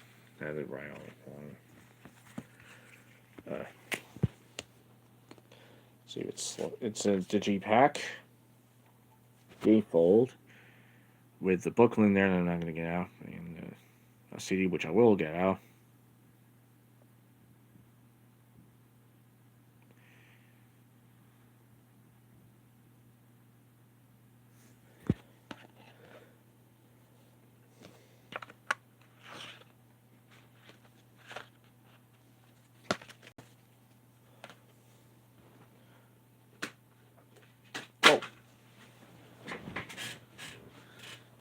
Oh, sorry about that.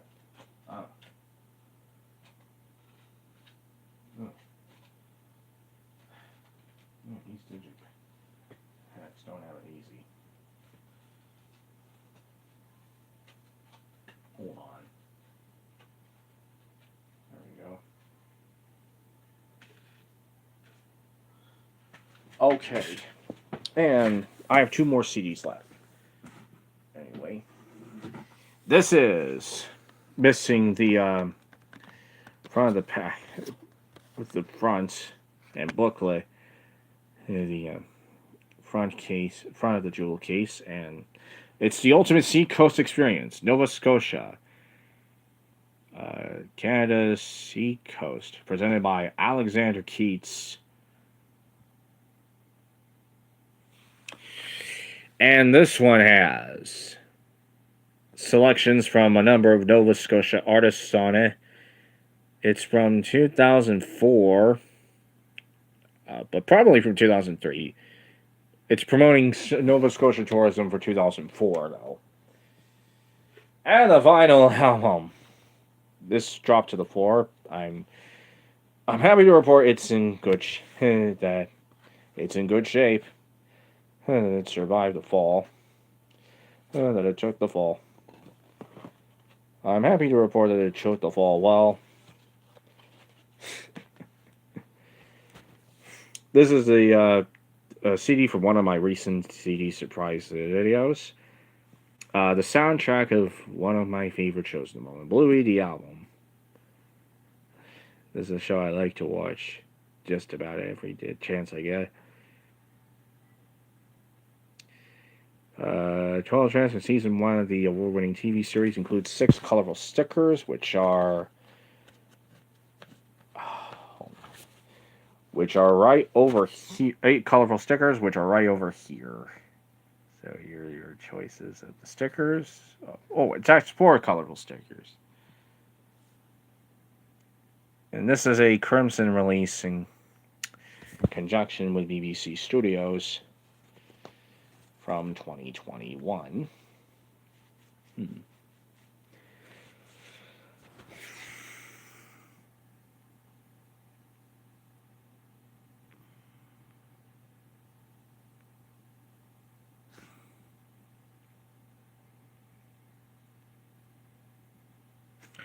here's the back of it anyway. Instrumental Parade. Like that. I like that. I'm going to put this in soon. And this is from... Yeah, it's from 2021.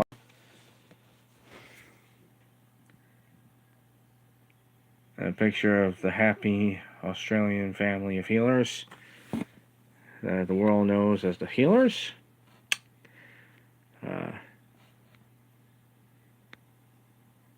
Who are clockwise from top left: Bandit, Chili, Bluey, and Bingo. And Bingo.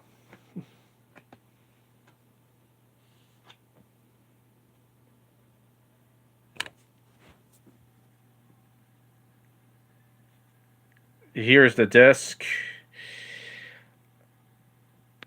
Yep, you're gonna hear the quiet Irish music in the background. And here it is. I'm happy it took the fall.